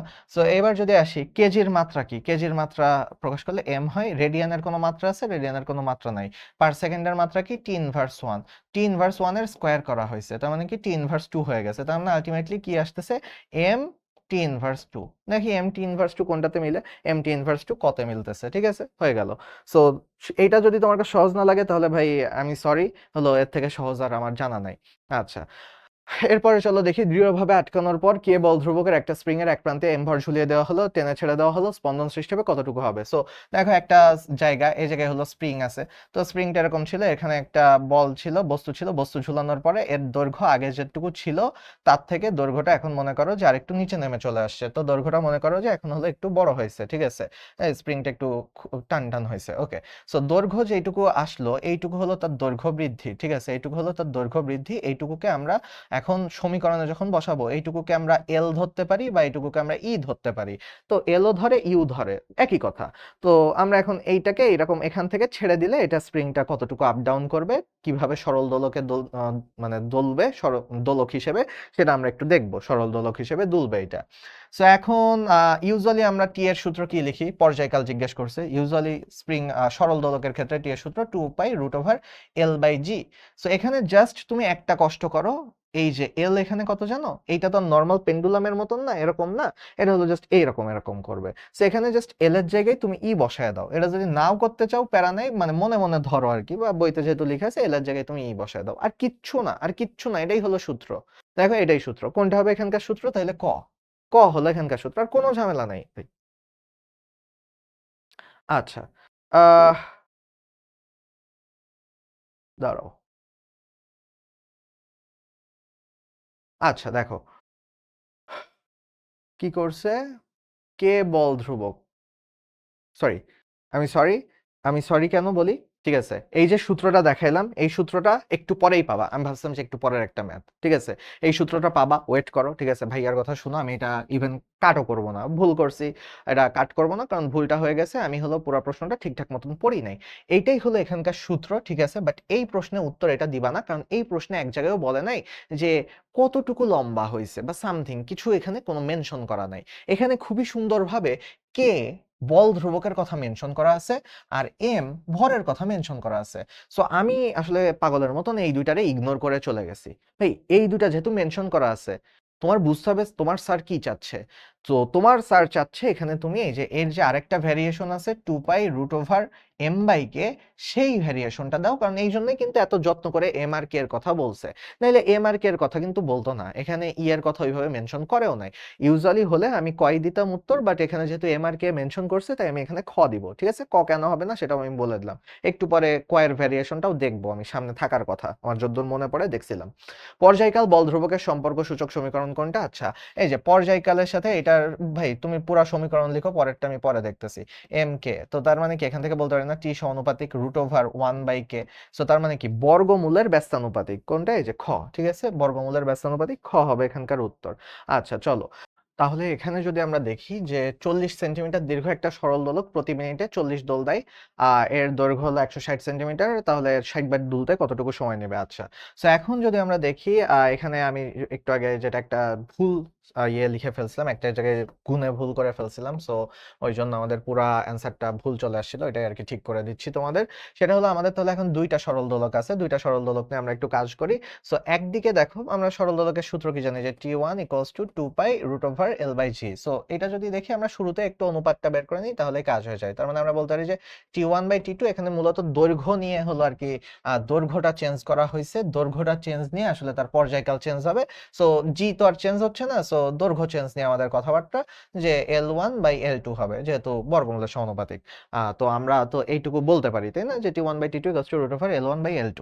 সো এখন প্রথমটার T1 কত? প্রথমটার T1 আমরা কেমনে বের করব? দেখো 1 মিনিটে 40 বার দোল দেয়, তার মানে আমরা একটা দোলের জন্য কতটুকু সময় লাগে সেটা আমরা বের করব। যেহেতু 40টা দোল দেয় হলো 60 সেকেন্ডে, 40টা দোল দেয় হলো 60 সেকেন্ডে, অতএব তাহলে একটা দোল দেয় কত সেকেন্ডে? একটা দোল দেয় হলো 60/40 সেকেন্ডে। 60/40 = সেটা কাটাকাটি করলে 3/2 সেকেন্ড হয়, 3/2 সেকেন্ড হয়, কাটাকাটি করলে 3/2 সেকেন্ড হয়।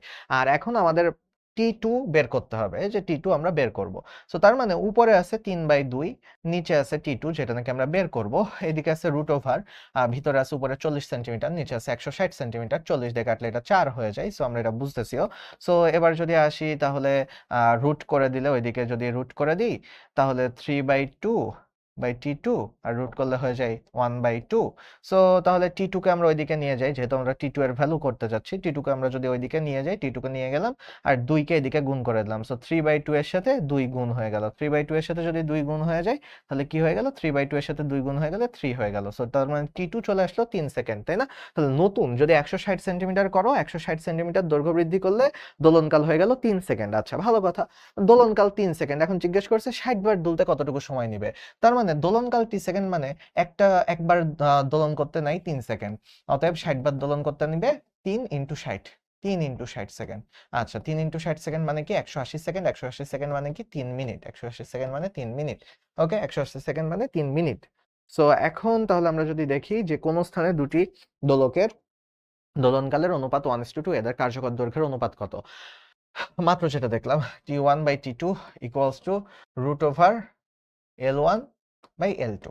সো এখন এইটার অনুপাত যদি হয়, এইটার অনুপাত যেহেতু হয় 1/2, 1:2 মানে 1/2, তাহলে এদের উভয় পক্ষকে স্কোয়ার করে দিই, তার মানে এটা হলো স্কোয়ার করে দিলাম, ওইদিকে L1/L2 হলো, কারণ যে চাইছে L1 আর L2 এর অনুপাত, তো L1 আর L2 এর অনুপাত তাহলে কত হচ্ছে? L1 আর L2 এর অনুপাত হয়ে যাচ্ছে 1:4, ঠিক আছে, মানে একটা দৈর্ঘ্য 4 গুণ করলে তোমার পর্যায়কাল দ্বিগুণ হবে, 1:4।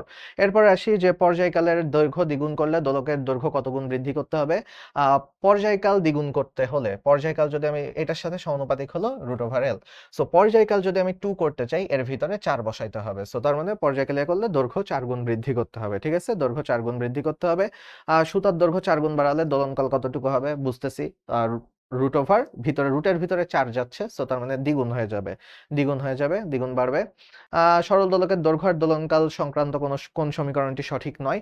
আচ্ছা এখানে সরলকালের দৈর্ঘ্য আর দোলনকাল সংক্রান্ত কোন সমীকরণটি সঠিক নয়? আচ্ছা প্রথম সমীকরণ সঠিক, সঠিকগুলো খুঁজে বের করি।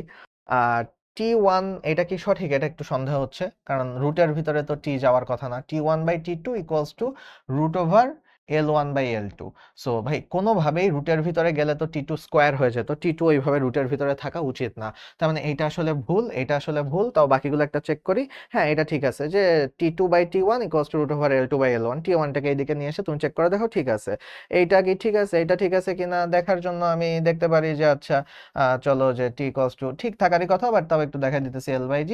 তাহলে তোমার 2π দিয়ে এদিকে ভাগ দাও, 2π দিয়ে এদিকে ভাগ দিলে হয়ে যায় T/2π ইকুয়ালস টু √L/G। উভয় পক্ষকে স্কোয়ার করে দাও, তাহলে এদিকের স্কোয়ারটা উঠে যায়, এদিকের স্কোয়ারটা উঠে গেলে হলো তোমার হয়ে যায় L/G।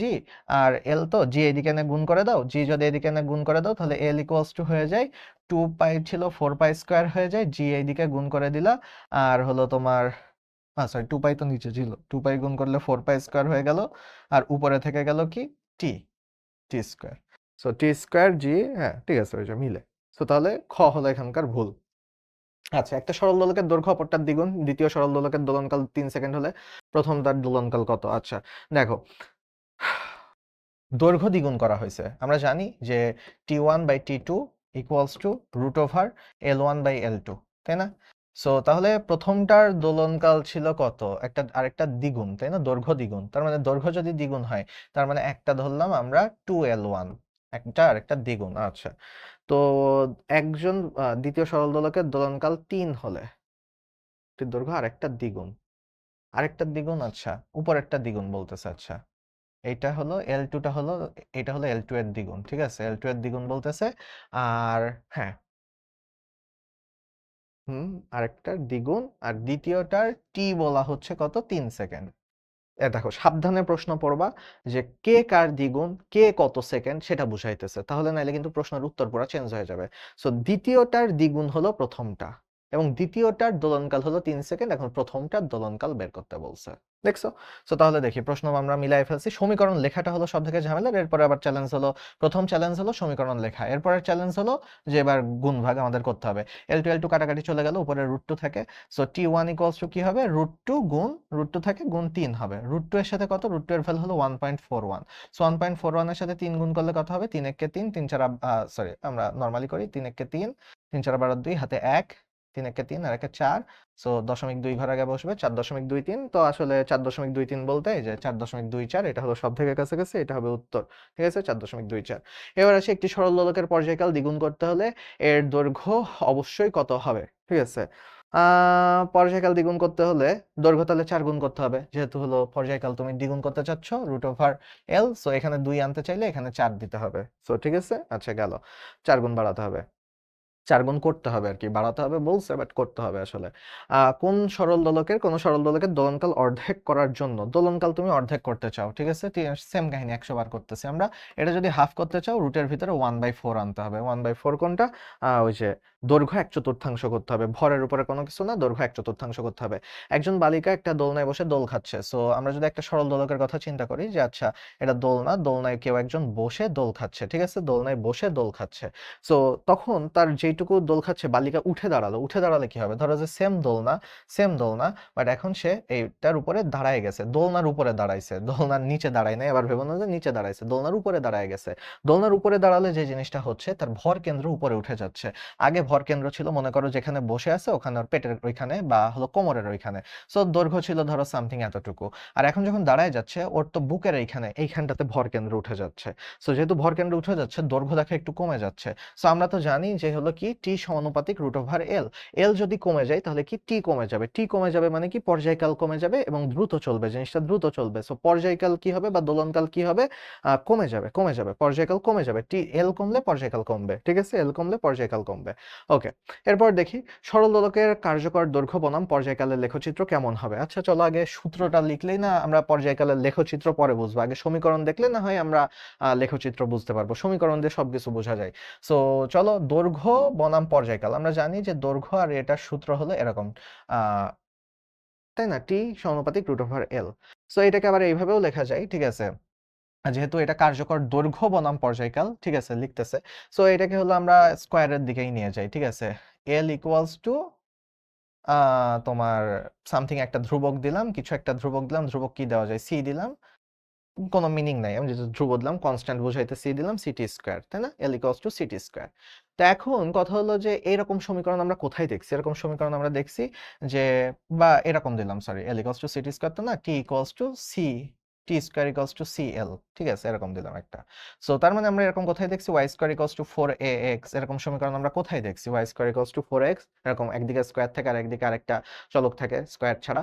সো আমরা এটা দেখছি হলো প্যারাবোলার সমীকরণ, পরাবৃত্তের সমীকরণে। সো এটা হলো আসলে পরাবৃত্ত বা প্যারাবোলার সমীকরণ। এই যে এটা, তাহলে দেখো একটু কঠিন যদি তোমাদের জন্য হয়ে যায়, ম্যাথের নলেজ, কণিকার নলেজ একটু থাকা লাগবে। এই সমীকরণটার সাথে এটা মিলে যায়, একদিকে স্কোয়ার থাকে আর একদিকে হলো মানে নরমালি থাকে। সো এটা হলো আসলে পরাবৃত্ত বা প্যারাবোলার সমীকরণ হয়। আচ্ছা, এবার দেখি একটি সরল দোলকের এল, দৈর্ঘ্য এল, ভর এত এবং কম্পাঙ্ক এত হলো, কম্পাঙ্ক 2f করতে চাইতেছে। আচ্ছা, সহজ জিনিসপাতি, দেখো টি সমানুপাতিক এল, ভরের সাথে কোনো সম্পর্ক নাই। সো আবার টি এর সাথে এফ এর সম্পর্ক কি? টি এর সাথে এফ এর সম্পর্ক হলো 1/f, তাই না, টি ইকুয়ালস টু 1/f। তো এইটা যদি তুমি হলো 2f করতে চাও, f কে যদি 2f করা হয়, তার মানে আসলে কম্পাঙ্ক কি হচ্ছে? কম্পাঙ্ক অর্ধেক হচ্ছে। কম্পাঙ্ক যদি তুমি অর্ধেক করতে চাও, তাহলে কি হবে? ভিতরে 1/4 আনতে হবে। সো কম্পাঙ্ক বাড়াইতে চাইলে দেখো এইভাবে সিরিয়ালি আসতে হবে, যে এটা যদি তুমি 1/2f করতে চাও, তাহলে এটা হলো টি হাফ হয়ে যাবে, আর টি হাফ হয়ে গেলে তোমার 1/4 আনতে হবে এল এর ভিতরে বা রুটের ভিতরে আনতে হবে। সো তার মানে দৈর্ঘ্য হ্রাস করে L/4 করতে হবে, তাহলেই কাজ হবে দৈর্ঘ্য হ্রাস করে। এরপরে যদি আসি যে একটা কোনো ব্যক্তি স্থির লিফটের ভিতরে একটা সরল দোলকের পর্যায়কাল পেল টি। ওকে, লিফট g/3 ত্বরণে উপরের দিকে উঠতে থাকে, তাহলে পর্যায়কাল কত হবে? সো আমরা নরমাল সূত্র ইউজ করি, ঠিক আছে। এখন টি চেঞ্জ হয়ে গেছে, লিফট উপরের দিকে যাচ্ছে, 2π√L/g। সো আগে ছিল নরমাল জি, বাট এখন হলো g/3 ত্বরণে উপরে উঠতেছে, তার মানে আবার g/3 এটা যোগ করে দিতে হবে। আমরা তো জানি যে উপরের দিকে উঠলে যোগ হয় ত্বরণটা।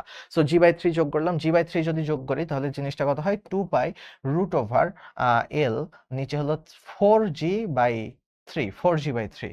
সো 4g/3 মানে কি? তাহলে 4g/3 না, উপরে হলো 3l হয়ে যাচ্ছে, তার মানে ধরো 3 উপরে গুণ করে দিলাম, নিচে 4g হয়ে গেল। সো 3l/4g হয়ে যাচ্ছে। জিনিসটা বুঝছো কি করছি? 4g/l ছিল, সো ঘুরে গেলে কি হবে? 3 তো উপরে চলে যাচ্ছে, সো ক্রস হয়ে যাচ্ছে। সো যাই হোক, গেল 3l/4g হলো। এখন কথা হলো এই সংখ্যাটাকে রুটের বাইরে নিয়ে চলে আসি, 3/4 কে আমরা রুটের বাইরে নিয়ে চলে আসি। 3/4 কে রুটের বাইরে নিয়ে চলে আসলে কত হবে জানো? তাহলে 3/√2 হবে, √3/2 হবে, √3/2, আর বাকিটুকু অ্যাজ ইউজুয়াল 2π√LG। সো আমরা তো জানি যে 2π√LG মানে কি? 2π√LG মানে নর্মাল টি, সো √3/2 ইন্টু টি। তুমি এটা চাইলে এভাবেও করতে পারো যে ভাই T1 আর T2 দিয়ে করবো, ভাই করো, you are more than welcome. তবে খেয়াল রাখো যে যখন T1 T2 দিয়ে করবা, এল আর জি দুইটাকেই যেন নাও, ঠিক আছে। এল কেও নিতে হবে, জি কেও নিতে হবে, L1 কেও নিতে হবে, জি কেও নিতে হবে, G1 কেও নিতে হবে, L2 কেও নিতে হবে, G2 কেও নিতে হবে, তোমার যেটা সহজ মনে হয়, ঠিক আছে। জি2 বলতে এখানে বুঝাইতেছি হলো তোমার, এল তো চেঞ্জ হচ্ছে না, আচ্ছা এল তো এলই থাকবে, এল তো এলই থাকবে, L1 থাকবে, জি খালি চেঞ্জ হবে, জি চেঞ্জ হয়ে তোমার এখানে হয়ে যাবে ওই যে G1 plus normal G plus g/3, ঠিক আছে। সো তখন এটা একটু চেঞ্জ হবে। সো এইভাবেও করতে পারো, চাইলে এইভাবে করতে পারো, বাসায় করো, এটা সলভ করো, মানে এটা তুমি সলভ করে দেখো আসে কিনা, অথবা তুমি যদি এইভাবে বুঝে থাকো এইভাবেও করতে পারো, √3/2 আসবে, ঠিক আছে, √3/2 ইন্টু টি আসবে। আচ্ছা, সো হ্যাঁ, সরি, ভর বেশি হলে ইউজুয়ালি আমরা যে 2π√L/g করে, এখানে কোনো ভরের কোনো সম্পর্ক নাই, ইউজুয়ালি তুমি ভরের কোনো সম্পর্ক আনবাও না। ভর যদি কমানো বাড়ানো হয় আসলে কিছুই হয় না, অপরিবর্তিত থাকবে। তুমি বলতে পারো যে ভাই আরেকটা তো সূত্র আছে √k/m, তো ওই সূত্র আমরা ইউজুয়ালি কনসিডার করব না, আমরা একেবারে একটা সত্য ধরেই নিব যে ভর বাড়ানো কমানো হলে দোলনকালের কোনো পরিবর্তন হবে না। আচ্ছা, একটা সরল দোলকের দোলনকাল 50% বৃদ্ধি করতে হলে এর কার্যকর দৈর্ঘ্য কত গুণ বাড়াতে হবে? দোলনকাল 50% বৃদ্ধি করতে চাও, ধরো তার মানে টি ওয়ান কে তুমি এখন করতে চাও কত? 1.5 টি ওয়ান, তাই না, 1.5 টি ওয়ান। তাহলে দৈর্ঘ্য ছিল আগে ধরো L1, √L1/L2। সো এখন তুমি জিজ্ঞেস করতেছো ভাই L2 কত হবে, L2 কত গুণ হবে L1 এর, তাই তো। সো চলো টি ওয়ান কাটাকাটি চলে গেল, আর এইদিকে যদি তুমি আছে 1/1.5, তো উভয় পক্ষকে স্কোয়ার করে দাও, তাহলে এটা স্কোয়ার হয়ে গেল, আর এদিকে তাহলে থাকতেছে কি L1/L2, তাই না, L1/L2 থাকতেছে। তো তুমি L2 কত এটা বের করতে চাও, সো L2 কে এই পাশে নিয়ে চলে আসো, আর 1.5 স্কোয়ারকে ওইদিকে গুণ করে দাও, তাই না। সো L2 যদি এদিকে নিয়ে চলে আসো, আর L1 এর সাথে কি গুণ হয়ে গেল? 1.5 স্কোয়ার গুণ হয়ে গেল। তো 1.5 কে আমরা 15 ধরি, 15 স্কোয়ার মানে কত? 225, আর দুইটা ঘর পর দশমিক আসবে, সো মানে 2.25। সো তার মানে 2.25 গুণ হবে। বাট জিজ্ঞেস করছে বৃদ্ধি করতে হবে, বৃদ্ধি করতে হবে বললে তাহলে কি করতে হবে? আগেই তো ছিল L1, তো এখন ওইখান থেকে 2.25 L1 করতে হবে, তার মানে বৃদ্ধি যদি করতে বলে বৃদ্ধি করতে হবে কতটুকু, বৃদ্ধি করতে হবে 1.25 গুণ। এখন কি 1.25 গুণ আছে অপশনে, আছে 1.25 গুণ। পার্সেন্টেজ বললে এর সাথে 100 গুণ করে 125% বলতাম। সো তার মানে L1 করতে হবে কত গুণ, 1.25 গুণ। খুবই সহজ ম্যাথ, তুমি নিজে করো। তুমি যদি আমার কথা শুনে মনে হয় যে ভাই বেশি জটিল লাগতেছে, তাহলে তুমি আগে করো, পজ করে ভিডিওটা পজ করে তুমি করো, দেখবা যে মানে হয়তো একজনেরটা শুনে বা একজন করতেছে আমার সিস্টেমে বা আমি আমার মতন থট প্রসেসে করতেছি, হয়তো জটিল লাগতে পারে। তুমি করার সময় দেখবা যে আরে এইভাবেই তো আমিও করলাম, কিন্তু এমন মাঝে মাঝে হয় যে আরেকজনের কথা শুনলে এরকম রুট টুটের জিনিসপাতিগুলো জটিল শোনা যায়, ঠিক আছে? সো একটু নিজে করতে পারো, প্রত্যেকটা প্রশ্ন একটু নিজে করতে পারো। কৌণিক বিস্তার ক্ষুদ্র হলে সরল দোলকের দোলনকাল কার্যকরী দৈর্ঘ্যের বর্গমূলের সমানুপাতিক, বর্গমূলের সমানুপাতিক। ওকে, 0.75 সেকেন্ডে একবার টিক দেয়, কার্যকর দৈর্ঘ্য কত? আচ্ছা, সো ম্যাথ করতে হবে, যদিও সবগুলো অপশনে অনেক কাছাকাছি, তাও চলো একবার দেখি। 0.75 সেকেন্ডে একবার টিক দেয় মানে এর হলো পুরো পুরো একটা এক টিক দেয় অর্ধ দোলনের সময়। সো 0.75 হলো এর t/2, তাহলে এর টি কত? 0.75 এর ডাবল। সো তাহলে কত? 1.5 সেকেন্ড। তো এর দোলনকাল 1.5 সেকেন্ড, এ হলো করতেছে কি এর কার্যকর দৈর্ঘ্য এল বের করতে বলা হয়েছে, আর জি হলো কত? 9.8। সো এখন চলো দেখি, বিশাল কাহিনী, বিশাল কাহিনীটা করতে হবে। চলো করেই ফেলি, কি আর করা, কি আর আছে জীবনে। আচ্ছা, সো 2 পাই দিয়ে ভাগ করলাম 1.5, 2 পাই দিয়ে, যেহেতু পাই দিয়ে কোনো কিছু নাই, কাটাকাটি করতে হবে দিন শেষে। ওকে, সো করলাম না হয় কাটাকাটি একটু। আচ্ছা, L/9.8, L/9.8। সো দেখি, আহ 1.5 দিয়ে এটাকে কেটেই ফেলি, আমার আর ভালো লাগতেছে না। এটা হলো তাহলে দেখা যাবে যে 2.1 মতো আসতেছে, ঠিক আছে? 2.1, উভয় পক্ষকে স্কোয়ার করে দিই, তাহলে নিচে থাকতেছে 4.2, এই both side both party square হয়ে গেল, স্কোয়ার হয়ে গেলে এটা কত হয়ে যাচ্ছে? L/9.8, L/9.8, 9.8 এদিকে গুণ করে দিলাম, তাহলে L ইকুয়ালস টু কত? 1/4.2 স্কোয়ার ইন্টু 9.8। সো 9.8 এর সাথে এখন কাটাকুটি করতে হবে, চলো দেখি। তাহলে উপরে আছে 9.8 আর 4.2 এর স্কোয়ার তো আমরা করতে পারতেছি না, তাহলে 4.2 ইন্টু 4.2। সো যদি এরকম হয় তাহলে চলো 2 দিয়ে কাটলাম, 2 দিয়ে কাটলে এটা হয়ে যায় 21, 2.1। আর এটা 2 দিয়ে কাটলে হয়ে যায় 98, তো 4.6 হয়ে যায়, ঠিক আছে? 46 46 না, সরি, 49 হয়ে যায়, 4.9 হয়ে যায়, ঠিক আছে? তাহলে তাহলে এখন তো কাহিনী করতে হবে, তাই না? কাহিনী করতে হবে না? তাহলে কাহিনী যদি করতেই হয়, চলো করেই ফেলি কাহিনী। নিচে আছে 2.1 আর 4.2, তাহলে একটা এক্সট্রা স্লাইড নেই, চলো দেখি। 2.1 আর 4.2 গুণ করি, 2.1 আর 4.2 গুণ করি, করলে কত হবে? আচ্ছা, গুণ তো এমনি করতে পারবো না, এমনি করি 2.1 আর 4.2। 2 একে 2, 2 দুগুণে 4, 4 একে 4, 4 দুগুণে 8, 2 ঘর পরে দশমিক দিতে হবে, যেহেতু এখানে আমরা দুইটা দশমিক ইগনোর করছি। 8.82, 8.82 আছে নিচে, আর উপরে কত ছিল? উপরে ছিল 4.9, 4.9 কে 8.82 দিয়ে ভাগ করতে হবে। তো চলো 8.82 দিয়ে 4.9 কে আমরা যদি ভাগ করি, তাহলে চলো কি হবে? দশমিক তো আমাদের একটু, আচ্ছা উভয় উপরে নিচে, এটাকে ধরলাম 8.8, 2 বাদ দিলাম, এত ছোট সংখ্যা নিব না। দুই দিকের দশমিক আমরা উঠায় দিই, ঠিক আছে? দশমিক উঠায় দিলে কত হচ্ছে? 49 আর 88। তো 49 কে আমরা 88 দিয়ে ভাগ করব, চলো 49 কে আমরা 88 দিয়ে ভাগ করব, কিছু একটা করা যায় কিনা দেখি। দশমিক দিয়ে শূন্য আনলাম, তাহলে কয়বার যায়? 5, 5 8 40, 5 8 40, তার মানে 440 হয়। হ্যাঁ, 5 বার যাবে। সো ভালো কথা, যাক আলহামদুলিল্লাহ 5 বার গেছে। শূন্য, 5 8 40, 4 শূন্য, 4 4 0 4, ঠিক আছে? সো গেল, গুণ করে দিলাম, 5 8 40 এর শূন্য হাতে 4, 5 8 40 আর 4 44 হয়, ঠিক আছে? 50 বাকি থাকে, 50 আরেকটা শূন্য আমি ইজিলি আনতে পারবো, আবারও 5 বার যাবে। সো 0.555 এরকম করেই চলতে থাকবে। সো 0.55, এই তো, ও আচ্ছা, তাই তো 0.55 একটা অপশনই আছে কাছাকাছি। সো হয়ে গেছে, যাক যাক, কষ্ট করছি, কাজ হয়ে গেছে, ঠিক আছে? সো এরকম প্রশ্নগুলো আসলে একটু দেরি করে করবা, আস্তে ধীরে করবা। আচ্ছা, সরল দোলকের দোলনকাল 2 সেকেন্ডের বেশি ফলে দৈনিক 20 সেকেন্ড ধীরে চলে, এর দৈর্ঘ্য পরিবর্তন করলে 2 সেকেন্ড দোলনকাল দুলবে। আচ্ছা দেখো, এই প্রশ্নটা রাখছি চুয়েট অ্যাডমিশন টেস্টের। তাও এটা কেন রাখছি? এটা রাখার হলো কারণ হলো, এই টাইপের প্রশ্নগুলো কিছু যদি চলে আসে, গত বছর 21 সালে, না গত বছর ডেন্টালে এরকম কিছু প্রশ্ন আসছে, কঠিন ম্যাথ ছিল যেগুলোতে, ডেন্টালে আসছিল, সো মেডিকেলে আসেনি, বাট তাও রাখছি এগুলো। এরকম প্রশ্ন হলে কিছু ক্ষেত্রে ধরো এই যেগুলো সবার শেষে রেখে দিবা, যদি করার সময় না পাও তাহলে একটু হালকা আন্দাজ করবা। তুমি দেখো হালকা আন্দাজ কিভাবে করবা। দৈনিক 20 সেকেন্ড ধীরে চলতেছে, দিনে হলো 84,600 সেকেন্ড, ঠিক আছে? 84,600 সেকেন্ডের মধ্যে 20 সেকেন্ড হলো দেরিতে চলতেছে, মানে খুবই নগণ্য একটা ভ্যালু। তুমি যদি এটা ঠিক করতে চাও, দাও, ঠিক করলে এটা একেবারে ঠিকঠাক হয়ে যাবে। মানে এই 20 সেকেন্ডের ঝামেলাটা তোমার মিটাইতে হবে। 20 সেকেন্ডের ঝামেলা মিটাইতে হলে দৈর্ঘ্য কতটুকু পরিবর্তন করতে হবে? তুমি এখন আমাকে বলো যে এই ৮৪,৬০০ এর মধ্যে তোমার হলো আ ৮৪,৬০০ তো না, ৮৬,৪০০ হবে, সরি। সো এই যে ৮৬,৪০০ সেকেন্ড, এই সেকেন্ডের মধ্যে তোমার হলো 20 সেকেন্ড কতটুকু? 2%? 2% ও না, ১৯৯% ২০০% ভাই, এগুলো তো আগেই হবে না। সো এইটা এক্কেবারে এতটুকুই নগণ্য। সো মানে এইখানে অপশনটা জাস্ট আমি ম্যাথ না করেও আন্দাজ করতে পারলাম যে এতটুকু কম হচ্ছে, এর পর্যায়কাল এতটুকু চেঞ্জ হচ্ছে, এত কম চেঞ্জ হচ্ছে যে তুমি দৈর্ঘ্য পরিবর্তন 2% ও ইভেন হবে না। ১৯৯ আর ২০০% তো বাদ দাও। গ হবে এখানকার উত্তর। ঠিক আছে? গ হবে এখানকার উত্তর। এবার যদি আসি, একটা তরঙ্গের বেগ v দেওয়া আছে, টি দেওয়া আছে, ঠিক আছে? v আছে, টি আছে, ওমেগা জিজ্ঞেস করছে। সো সরি, ল্যামডা জিজ্ঞেস করছে।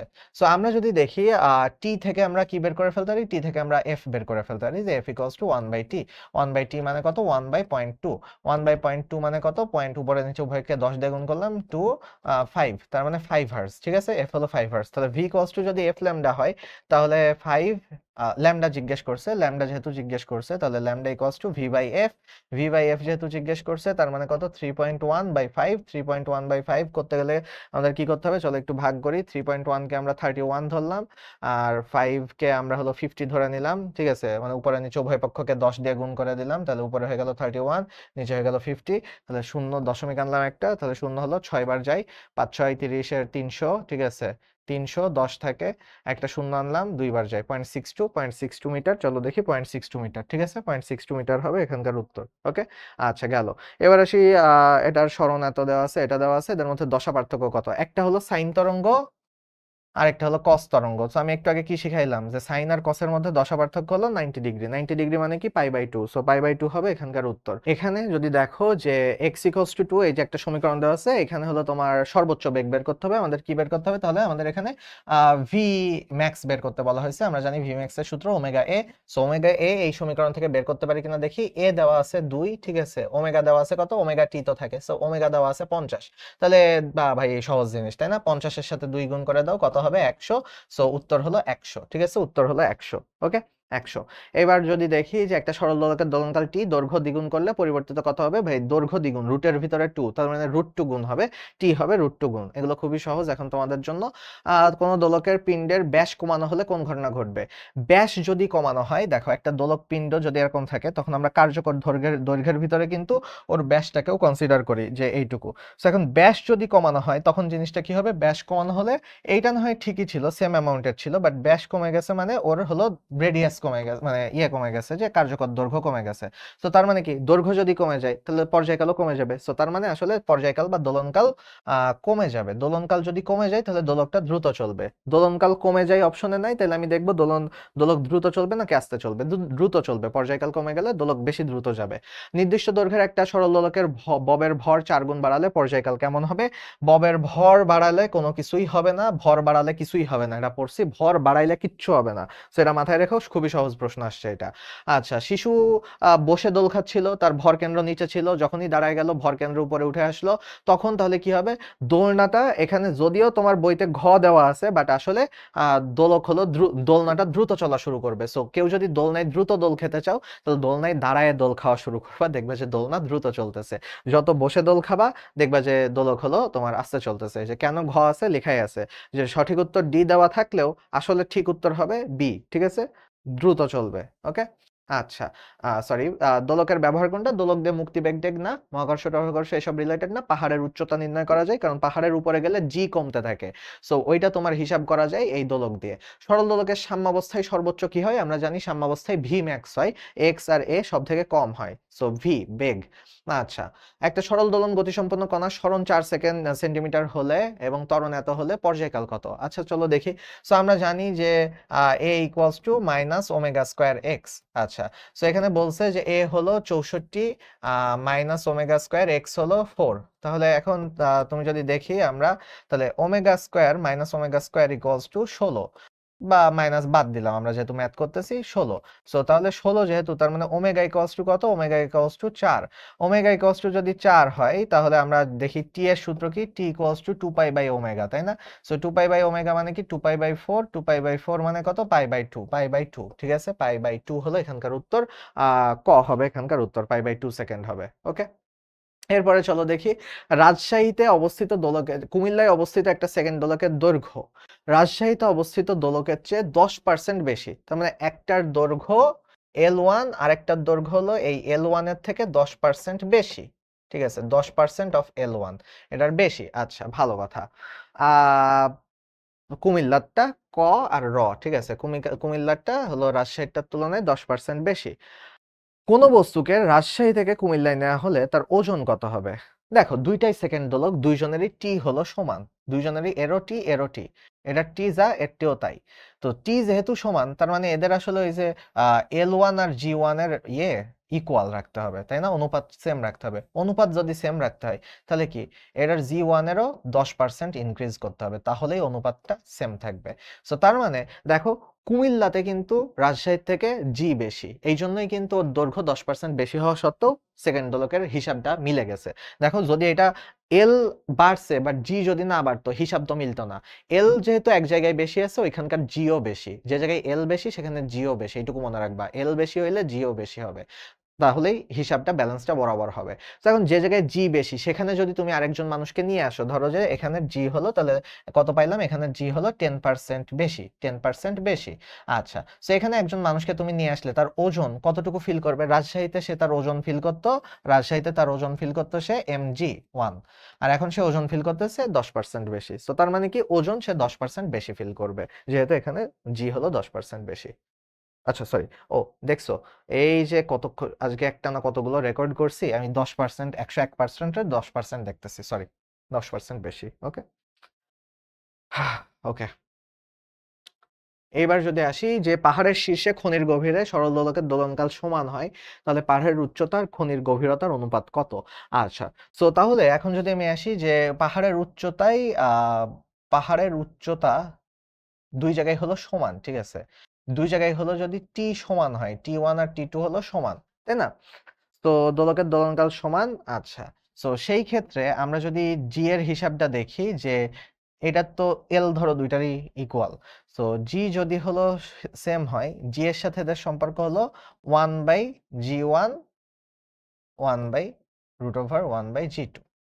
সো তাহলে আলটিমেটলি রুট আমি উঠাই দিতে পারি, যেহেতু দুই দিকে রুট আছে। দুই দিকের 1/ও চেঞ্জ করে G1 G2 বানায় ফেলতে পারি। So G1 G2। আচ্ছা, সো G1 আর G2 সমান দেখতেছি আমরা। তো এখন G1 G2 কেমনে সমান হতে পারে? G1 G2 ওইভাবেই সমান হতে পারে যখন নাকি এটা ধরলাম, এই দিকেরটা ধরলাম পাহাড়ের উচ্চতা, ঠিক আছে? সো পাহাড়ের উচ্চতার সূত্র কি? পাহাড়ের উচ্চতার সূত্র হলো 2h/r। ওকে, আর এই দিকেরটা কি? এই দিকেরটা হলো গভীরতা, গভীরতার সূত্র কি? 1/h/r, ঠিক আছে? 1 - h/r। সো জি জি কাটাকাটি চলে গেল। তাহলে 1 1 এর হিসাবগুলোও কিন্তু ঠিকঠাক হয়ে যায়, ঠিক আছে? 1 1 এর হিসাবগুলোও ধরো যে এরকম হয়ে গেল। ওকে, 1 - 2h/r ছিল, আর এটা ডি ধরলাম, এটা ডি ধরলাম, নাহলে এইচ মিলে যাবে। আচ্ছা, ডি ধরলাম। আর এটা হলো 1 - d/r ছিল। ওকে, সো এই 1 আর এইটুকু তো চলে যাওয়ার কথা, তাই না? উভয় পক্ষ থেকে চলে গেল। সো চলে যদি যাই, তাহলে আরও চলে যায়, আরও কাটাকাটি চলে যায়। তার মানে আলটিমেটলি হয় কি? 2h = d হয়। তার মানে তুমি যতটুকু গভীরে যাবা তার দ্বিগুণ উচ্চতা যেন হয়, এটা এনশিওর করবা। তুমি যতটুকু গভীর যাবা, গভীরতার থেকে উচ্চতা ডাবল হবে। উচ্চতা ডাবল হবে গভীরতার থেকে, ঠিক আছে? গভীরতার থেকে উচ্চতা ডাবল হতে হবে। সো ঘ হবে উত্তর, ঠিক আছে? উচ্চতা ডাবল হতে হবে গভীরতার থেকে। দাঁড়াও এক সেকেন্ড, উচ্চতার খনির গভীরতার অনুপাত কত হবে? উচ্চতা ডাবল হতে হবে। ও আচ্ছা, সরি। হ্যাঁ, সরি, ভুল বলছি। হ্যাঁ, সো দেখো তাহলে এবার h = d/t, d/2, ঠিক আছে? h = d/2। সো তার মানে কি? তার মানে হলো তোমার গভীরতা হলো, গভীরতা হলো তোমার উচ্চতার গভীরতার অনুপাত কত হতে হবে? আর গেলেই হয়, ওটা 2r যেতে হয়। 1 মিটার গেলে ওখানে 2 মিটার যেতে হবে। 2:1 হবে, ঠিক আছে? স্যারের বইতে ভুল আছে, 2:1 হবে। 1:2 হলে হবে না, খনির গভীরতার অনুপাত 1:2 হলে হবে না। এই স্লাইড ডিলিট। এগুলো যদি অনুশীলনীর প্রশ্ন ক্লাসে ভুল থাকে আমাকে জানাও, আমি এগুলো ঠিকঠাক করে দিব, বা আমি তপন স্যারের বই আরেকবার চেক দিব। স্যারের বইতে ভুল থাকলে, ভাই ম্যাথমেটিক্যাল জিনিস ভুল থাকলে সেটা তো তুমি ভুলটা করবা না, ঠিক আছে? থিওরিটিক্যাল কিছু ভুল থাকলে সেটা তুমি মেনে নিতে পারো, বাট ম্যাথমেটিক্যাল ভুল থাকলে সেটা তো ভুল, ঠিক আছে? এটা হলো 2:1 হবে, পাহাড়ের উচ্চতা বেশি হতে হবে, ঠিক আছে? আচ্ছা, গেল। এইবার যদি আসি যে একটা দোলক ঘড়ি পাহাড়ের চূড়ায় নিয়ে গেলে কি ঘটবে? উপরে নিয়ে গেলে তো জি কমতেছে, জি যদি কমে, টি এর সাথে জি এর সম্পর্ক কি? রুটের ব্যস্তানুপাতিক, তাই না? রুটের ব্যস্তানুপাতিক। সো এটা যদি কমে তাহলে টি বাড়বে। টি যেহেতু বাড়বে, তার মানে কি? টি যেহেতু বাড়বে তার মানে ওইটা নড়তে বেশি সময় নিবে, তার মানে সময় হারায় যাবে, ঠিক আছে? সময় হারায় যাবে ওর, ও আস্তে আস্তে নড়বে, ওর সময় হারায় যাবে। আচ্ছা, একটি সরল দোলক পৃথিবীর কেন্দ্রে নিয়ে গেলে দোলনকাল অসীম হয়ে যাবে, যেহেতু কেন্দ্রে হলো তোমার কি হলো, জিরো, তাই না? 2π√L/g। সো নিচে যদি জিরো হয় তাহলে তো সেটা কি বলা যায়, আর নির্ণয় করা যায় না, অসীম হয়ে যাবে। মহাকাশে নিয়ে গেলেও সেম হবে। স্প্রিং এর এক প্রান্তে একটা বস্তু ঝুলালে 20 সেন্টিমিটার প্রসারিত হয়, একটু টেনে যদি ছেড়ে দিলে কম্পাঙ্ক কি? ওই যে তোমাদের বলছিল না ভাইয়া যে ই দিয়ে একটা সূত্র পড়াবে ভাইয়া, দেখো সেই ভাইয়া চলে আসছে ই দিয়ে সূত্র পড়াইতে। তো টি ইকুয়ালস টু 1/f, তো যেহেতু আমরা এফ বের করব সেজন্য আমরা আগে টিটা বের করে নিচ্ছি। টি ইকুয়ালস টু কি? ভাইয়া বলছিল যে 2π√E/g, তাই না? এখানে ই এর ভ্যালু কত বলছে? ই এর ভ্যালু বলছে 20, ঠিক আছে? 20 সেন্টিমিটার। সো মিটারে নিয়ে যাই আমরা 0.2, ঠিক আছে? 0.2 আর 9.8 নিচে আছে। সো এখন যদি আমরা দেখি যে 20 সেন্টিমিটার একটু টান দিয়ে ছেড়ে দিলে কম্পাঙ্ক কত হবে? হুম হুম হুম হুম হুম আচ্ছা, ঠিক আছে, বের করা সম্ভব, চলো বের করে ফেলি। এখন হুম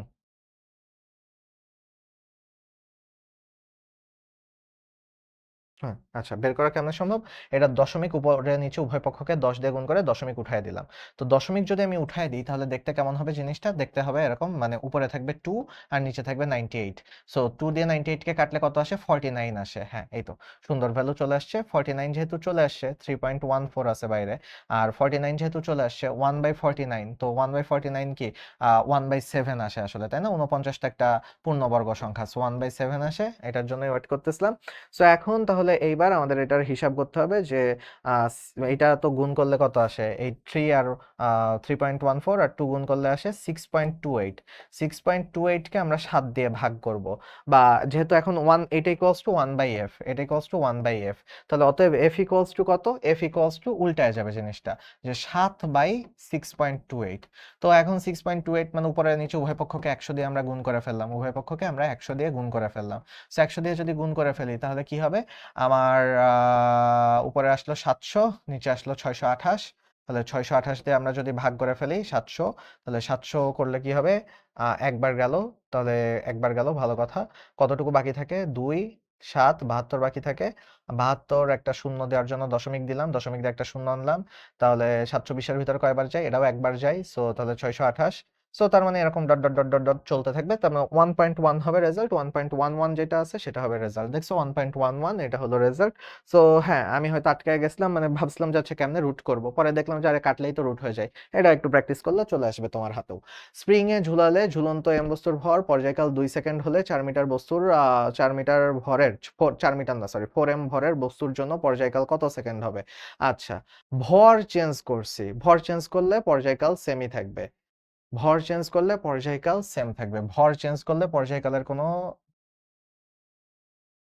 আচ্ছা, যেহেতু অপশনে 2 সেকেন্ড নাই, তার মানে কি এরা চাচ্ছে আমরা, দেখো পরীক্ষার হলে কি চাচ্ছে সেটা বোঝাও ইম্পর্টেন্ট। 2 সেকেন্ড থাকলে আমরা 2 সেকেন্ডে উত্তর করে দিতাম। তোমারে তপন স্যার বাধ্য করতেছে যে 2 সেকেন্ড হবে না এখানে, এখানে তার মানে কোন সূত্র দিয়ে করতে বলতেছে? m/k সূত্র দিয়ে করতে বলতেছে। সো m যেহেতু 4 গুণ হয়েছে, m যেহেতু 4 গুণ হয়েছে, তাহলে এটা কত গুণ হয়ে যাবে? 2 গুণ হয়ে যাবে। তাহলে 2 সেকেন্ড আগে থাকলে এখন 4 সেকেন্ড হবে।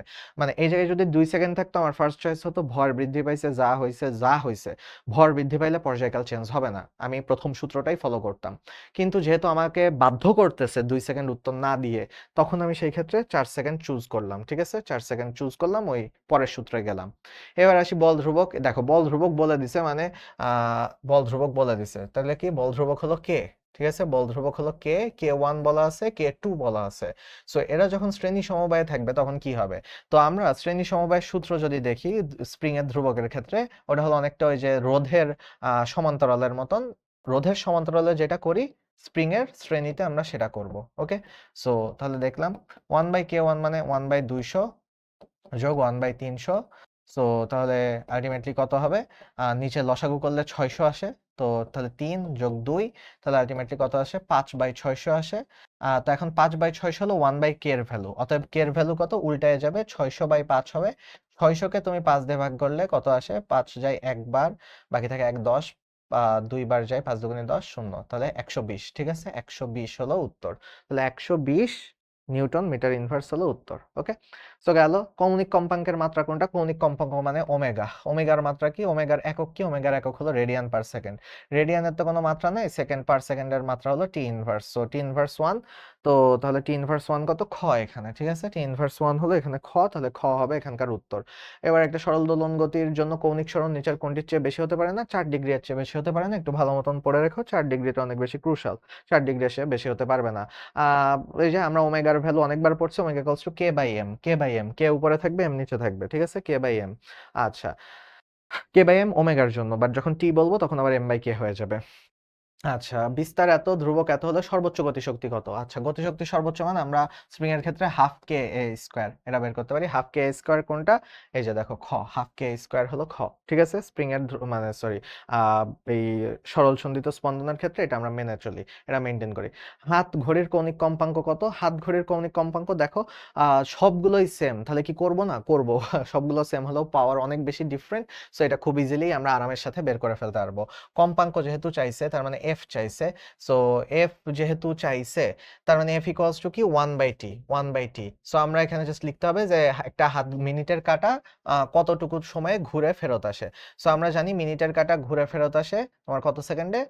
1 ঘন্টায়। 1 ঘন্টা মানে 60 মিনিট, 60 মিনিট মানে 60 সেকেন্ড, পার সেকেন্ডে নিতে হবে। সো এখন তার মানে আলটিমেটলি আমার 1/3600 করা লাগবে। 1/3600 যেহেতু করা লাগবে, সো চলো দেখি তাহলে আমরা ডিরেক্ট ভাগের দিকে, ভাগের মোডেই চলে যাই। 3600 দিয়ে আমরা 1 কে ভাগ করব। সো চলো 0.1 দিয়ে একটা 0 আনলাম, কাজ হচ্ছে না। আরেকটা 0 দিয়ে এখানে আরেকটা 0 আনলাম, কাজ হচ্ছে না। আরেকটা 0 দিয়ে এখানে আরেকটা 0 আনলাম, কাজ হচ্ছে না। আরেকটা 0 দিয়ে এখানে একটা 0 আনলাম, এবার মনে হচ্ছে কাজ হবে। ঠিক আছে, এবার মনে হচ্ছে কাজ হবে। সো 3600 10,000-এর ভিতরে কয়বার যায়? 3 বার যায়। 3 বার গেলে বেশি হয়ে যায়, 2 বার যায়। ঠিক আছে, 2 বার যাবে। সো 2 বার গেলে কত? 2টা শূন্য বসাইলাম, আর 36 দুগুণে 72। ঠিক আছে, 72 বসাইলাম। সো 72 বসাইলাম, বিয়োগ যদি করি 0.0828, 2800। ঠিক আছে, আরেকটা 0 আমি নির্দ্বিধায় আনতে পারবো। আনলে হলো তারপরে আমার কত হবে? এর ভিতরে কত? 7 বার যাবে। বা এদিক থেকে আমি অপশন তো এগুলো তো 7ই দেওয়া আছে সবগুলোতে, সো 7 হবে আমি বুঝতেছি। যাক, আমার কাজ মোটামুটি শেষ। আমার উত্তর তাহলে এরকম আসবে। আমার উত্তর যেহেতু এরকম আসবে তার মানে কত? আমার উত্তর আসতেছে 0.3027। তো 3027 কে যদি আমি কনভার্ট করি 2.7 এ, তার মানে 10⁻⁴ হয়। 10⁻⁴ হয়, দেখো। কারণ যদি আমি করি তাহলে 1 2 3 4, এই 4টা শূন্যকে আমি মানে 10⁻⁴ এর ভিতরে নিয়ে গিয়ে 2.78 করলাম। সো তার মানে এখানে ঘ হবে উত্তর। আমি জাস্ট ভাগ করে দেখলাম যে আচ্ছা 10 এর পাওয়ার কত হবে সেটা আমি বের করলাম ভাগ করে। আচ্ছা, এবার আসি যে আমরা প্রায় শেষের দিকে। একটা সেকেন্ড দোলকের এক প্রান্ত থেকে অন্য প্রান্তে যেতে সময় লাগে কতটুকু? দেখো, সেকেন্ড দোলক এখান থেকে পুরাটা ঘুরতে, এখান থেকে এখানে গিয়ে এখান থেকে এখানে এসে আবার এখানে ফেরত আসতে 2 সেকেন্ড লাগে। সো তার মানে এই জাস্ট এখান থেকে শুরু করে এইটুকু আসতে অর্ধ দোলনকাল মানে 1 সেকেন্ড লাগে। সো পুরো যদি বলতো পূর্ণ দোলনকাল কত? 2 সেকেন্ড। আর অর্ধেক এক প্রান্ত থেকে আরেক প্রান্তে যেতে লাগে 1 সেকেন্ড। আচ্ছা, এবার আসি দোলকের কার্যকর দৈর্ঘ্য কত? এটা কাইন্ড অফ মুখস্থ রাখতে হবে, কারণ সবগুলো অপশনই দেয় অনেক কাছাকাছি। সো এটা মুখস্থ করে ফেলতে হয় যে 0.993। এটা খুবই পপুলার একটা প্রশ্ন। তো সো এরকম পপুলার যেগুলো প্রশ্ন সেগুলো ডিরেক্ট মুখস্থ করতে পারো, কারণ এগুলো অনেক কাছাকাছি অপশন থাকে। দেখো 0.9 দিয়েই সবগুলো 3টা শুরু হয়েছে। সো এটা আসলে বের করা কোয়াইট টাফ। এবার আসি মহাকাশে একটা সেকেন্ড দোলকের কম্পাঙ্ক কত? মহাকাশে কোনো জি নাই, তাহলে কম্পাঙ্ক কত হবে? কম্পাঙ্ক তুমি আবার অসীম দিয়ে দিও না, চলো আমরা একটু বের করি। টি ইকুয়ালস টু 2π √L/g। সো জি যেহেতু 0, তার মানে হলো রেজাল্ট আসতেছে কত? আলটিমেটলি টি ইকুয়ালস টু 1/0 আসতেছে। তো আমরা জানি কি F equals to 1/t, F equals to 1/t, তাহলে F equals to 1/1/0। So ultimately মানে 0 আসতেছে, এফ হলো 0 আসবে। সো অসীম দিও না, পর্যায়কাল অসীম, বাট এফ হলো 0 আসবে। সো একটু ঠান্ডা মাথায় করো। সেকেন্ড দোলকের দৈর্ঘ্য বিকর্ষ ত্বরণের কিসের সাথে সম্পর্ক? দৈর্ঘ্য দেখো, দৈর্ঘ্য আর জি একই জায়গায় আছে। সো তার মানে এরা আসলে রুট টুট এদের কোনো কিছু ম্যাটার করে না। এল যদি বৃদ্ধি পায় জিও বৃদ্ধি করতে হবে, মানে এল আর জি সমানুপাতিক থাকলে তোমার পর্যায়কাল সেম থাকবে। সো এল আর জি এর সাথে নিজেদের মধ্যে সম্পর্ক হলো সমানুপাতিক, এল আর জি নিজেদের সাথে এরা সমানুপাতিক, টি এর সাথে হয়তো এরা বর্গমূলের ব্যস্তানুপাতিক সমানুপাতিক, বাট নিজেদের সাথে এরা সমানুপাতিক। সেকেন্ড দোলকের দৈর্ঘ্য 3 গুণ বৃদ্ধি করা হলে দোলনকাল কত হবে? দেখো এটা তো সূত্র। সো এখন এটা 3 গুণ বৃদ্ধি করা হয়েছে মানে 3l যোগ করা হয়েছে, 3l যোগ করা মানে ভিতরে 4l হয়ে যাওয়া, 4l হওয়া মানে বাইরে 2 চলে আসে, তার মানে দ্বিগুণ হয়ে যাবে। তো ইউজুয়ালি সেকেন্ড দোলকের হলো টি কত? সেকেন্ড দোলকের টি হলো 2 সেকেন্ড। সো এখন যদি দ্বিগুণ হয়ে যায় তার মানে সেকেন্ড দোলকের এখন হলো দোলনকাল হয়ে গেছে 4 সেকেন্ড, ঠিক আছে, 4 সেকেন্ড হয়ে গেছে। সেকেন্ড দোলকের কার্যকরী দৈর্ঘ্য 9 গুণ করলে দোলনকাল কত হবে? সো সহজ সহজ প্রশ্ন এখন আমরা ফেস করতেছি। ভিতরে 9 চলে আসলে বাইরে 3 চলে আসবে। সো সরি 9l, ভিতরে 9 গুণ হলে বাইরে 3 চলে আসবে। সো তাহলে নরমালি সেকেন্ড দোলকের দৈর্ঘ্য কত? সেকেন্ড দোলকের পর্যায়কাল কত? 2 সেকেন্ড। সো এখন যেহেতু 3 গুণ হয়েছে তার মানে হলো এখন 6 সেকেন্ড হয়ে যাবে। সো উত্তর হবে গ, 6 সেকেন্ড হয়ে যাবে উত্তর। ওকে, সো যখন তুমি অনেকগুলো পারবা তখন দেখা যাবে যে এরকম টিপিক্যাল যে বইয়ের থেকে প্রশ্ন দিক না কেন তুমি পেরে যাবা, সূত্রই তো জানো। সেকেন্ড দোলকের কম্পাঙ্ক কত? আমরা সেকেন্ড দোলকের কম্পাঙ্ক না হয় জানি না, বাট আমরা জানি সেকেন্ড দোলকের টি হলো 2 সেকেন্ড। আর এফ কত? F equals to 1/t। So 1/t মানে 1/2, হাফ আওয়ার্স, ঠিক আছে, হাফ আওয়ার্স। ক হবে এখানকার উত্তর। আচ্ছা, নিচের কোনটা দোলন গতির উদাহরণ? দোলন গতির উদাহরণ ঘড়ির কাঁটার গতি। ঘড়ির কাঁটা পুরাটা ঘুরে, এটা দোলন না। দোলন হওয়ার জন্য অর্ধেক ঘুরবে অর্ধেক ফেরত আসবে, অর্ধেক ঘুরবে অর্ধেক ফেরত আসবে। সূর্যের চারিদিকে পৃথিবী পুরাটুকু ঘুরে, বৈদ্যুতিক পাখা পুরাটুকু ঘুরে। সো তাহলে এগুলো একটাও হবে না। আমরা উত্তর অলরেডি বুঝতে, সেই সূর্যশলাকা। সূর্যশলাকা কেমনে? টিং করে কাঁপতে থাকে না, কাঁপতে থাকে, এরকম করে কাঁপতে থাকে। সো যেহেতু কাঁপতে থাকে তার মানে অর্ধেক একদিকে থেকে অর্ধেক আরেক দিকে যায়, অর্ধেক একদিকে থেকে আরেকটা অর্ধেক এদিকে যায়। সো স্লো মোশনে দেখলে আমরা এরকম দেখবো।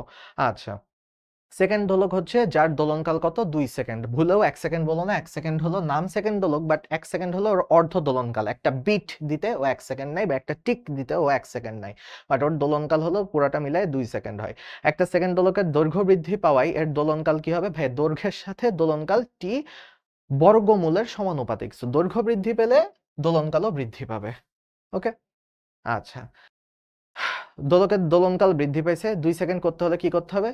দোলনকাল যেহেতু বৃদ্ধি পাইছে তুমি এখন কমাইতে চাচ্ছ, টি কমাইতে চাইলে এল কমাও, টি কমাইতে চাইলে এল কমাইতে হবে, এল কমাতে হবে, টি কমাইতে চাইলে এল কমাইতে হবে, ঠিক আছে, টি কমাইতে চাইলে এল কমাতে হবে।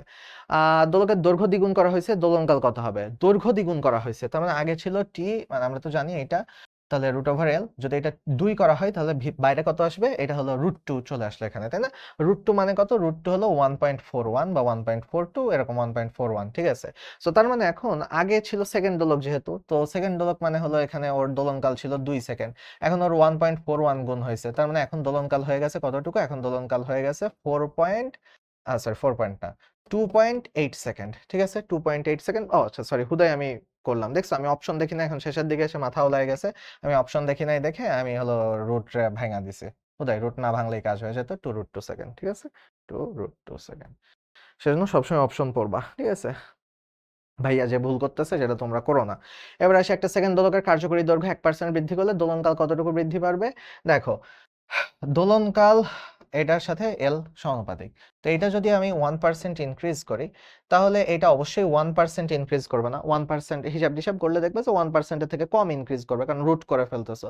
সো তাহলে এখানে সব থেকে যেটা হয় ভাই, তাহলে 1% হবে না, বেশি তো আরো হবে না, হয় 0.2 আর 0.5 এর মধ্যে হবে। সো আসলে এখানে যদি চেক করো তাহলে দেখবে যে 0.5% ইনক্রিজ করে, ঠিক আছে, 0.5% ইনক্রিজ করে। সো খ ম্যাথ করে দেখতে পারো, এটা খ হলো হবে।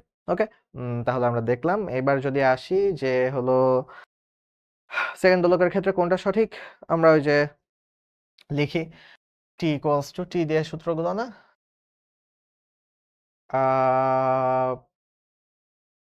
হ্যাঁ, টি দিয়ে সূত্রগুলো, ওকে, টি এর সূত্রগুলো দিয়ে আমরা করব 2π√ওভার এল প্লাস আর দিয়ে আমরা বুঝাইতেছি ববের ব্যাসার্ধ সহ নিতেছি, আর জি আমি অপশন দেখে ঠিক করলাম যে আমি এইভাবে লিখবো সূত্রটা, তাহলে আমার মিলবে, নাহলে কিন্তু আমি অপশন না দেখলে কিন্তু এইভাবে লিখতাম না সূত্রটা ইউজুয়ালি টিপিক্যালি। সো সেকেন্ড দোলক মানে টি কত? 2 সেকেন্ড, 2π আছে, রুট ওভার এল আছে, এল প্লাস আর আছে, আর কি জি আছে, L plus R by G. So দুই দুই কাটাকাটি চলে গেল। সো পাই এইদিকে চলে আসলো, পাই এদিকে চলে আসলে কি হয়ে যায়, 1/পাই হয়ে যায়। স্কোয়ার করে দিলাম, তাহলে ভালো কথা, স্কোয়ার হয়ে গেল। ওইদিকে এল প্লাস আর মুক্ত হয়ে গেল, আর জি মুক্ত হয়ে গেল। সো এল প্লাস আর আর জি যে মুক্ত হয়ে গেল, তাহলে কি হবে, এই জিটাকে তুমি জি কে সবাই ওরা বাম দিকে রাখছে, তাহলে জি কে এইদিকে নিয়ে যাও, পাই স্কোয়ারকে ওইদিকে গুণ করে দাও। সো তাহলে জি এইদিকে নিয়ে আসলাম, পাই স্কোয়ার ওইদিকে নিয়ে গেলাম, তাহলে এল প্লাস আর এর সাথে পাই স্কোয়ার গুণ হয়ে যাচ্ছে। সো তাহলে এই যেটা আছে এরকম, সেটা হবে উত্তর। কোনটা আছে, এটা লাস্টেরটা আছে। তো g equals to pi square l plus r, লাস্টেরটা হবে উত্তর। ওকে, একটা সেকেন্ড দোলকের কার্যকরী দৈর্ঘ্য 125% বৃদ্ধি করা হলে দোলনকাল কতটুকু বৃদ্ধি পাবে। সো চলো, টি সমানুপাতিক, এটা আছে হলো তোমার এল, এল যদি আমার 125% মানে আসলে 1.25 গুণ বৃদ্ধি করা হয়েছে। সো আসলে 1.25 গুণ মানে কি, তাহলে 2.25 এল। সো রুট ওভার 225 করি, ধরি আমরা রুট ওভার 225 মানে কত জানো, রুট ওভার 225 মানে 15। সো যদি তোমার রুট ওভার 2.25 হয়, তাহলে এখানে যেহেতু 2 ঘর ছিল, এখন এখানে 1 ঘর হয়ে যাবে, সো 1.5 হবে। সো তার মানে রুটের ভিতরে 225 হলে বাইরে 1.5 হবে। সো এখন জিজ্ঞেস করছে দোলনকাল কতটুকু বৃদ্ধি হবে, যদি বলতো দোলনকাল কত গুণ হবে, আমি বলতাম 1.5 গুণ হবে। তো যেহেতু বৃদ্ধি কত হবে, তার মানে আগেরটা মানে বিয়োগ করতে হবে, আগে ছিল টি, এখন হয়ে গেছে 1.5 টি, তার মানে বৃদ্ধি পাইতেছে কত, 0.5 টি বৃদ্ধি পাচ্ছে। পার্সেন্টেজে নিতে হবে, ইয়েস পার্সেন্টেজে নিতে হবে, পার্সেন্টেজে নিতে হলে 100 দিয়ে গুণ করতে হয়, তার মানে এখন 50% বৃদ্ধি পাবে। 100 দিয়ে গুণ করলে 50 চলে আসে, 50% বৃদ্ধি পাবে। ওকে, ওকে, থ্যাংক ইউ তোমাদের এতক্ষণ সময় দিয়ে ইয়ে করছো। চ্যাপ্টারটা আমি ভাবছিলাম যে শেষ হয়ে যাবে সহজে, ছোট একটা সুইট একটা চ্যাপ্টার, বাট যাই হোক, ম্যাথ অনেক বেশি ছিল অনুশীলনের মধ্যে, আমিও হয়তো তোমাদেরকে অনেক বেশি প্যারা দিলাম। আশা করি কিছু একটা শিখছো, কোনো একটু লাভ হয়েছে। আর কোনো কনফিউশন থাকলে অবশ্যই জানাও। আল্লাহ হাফেজ।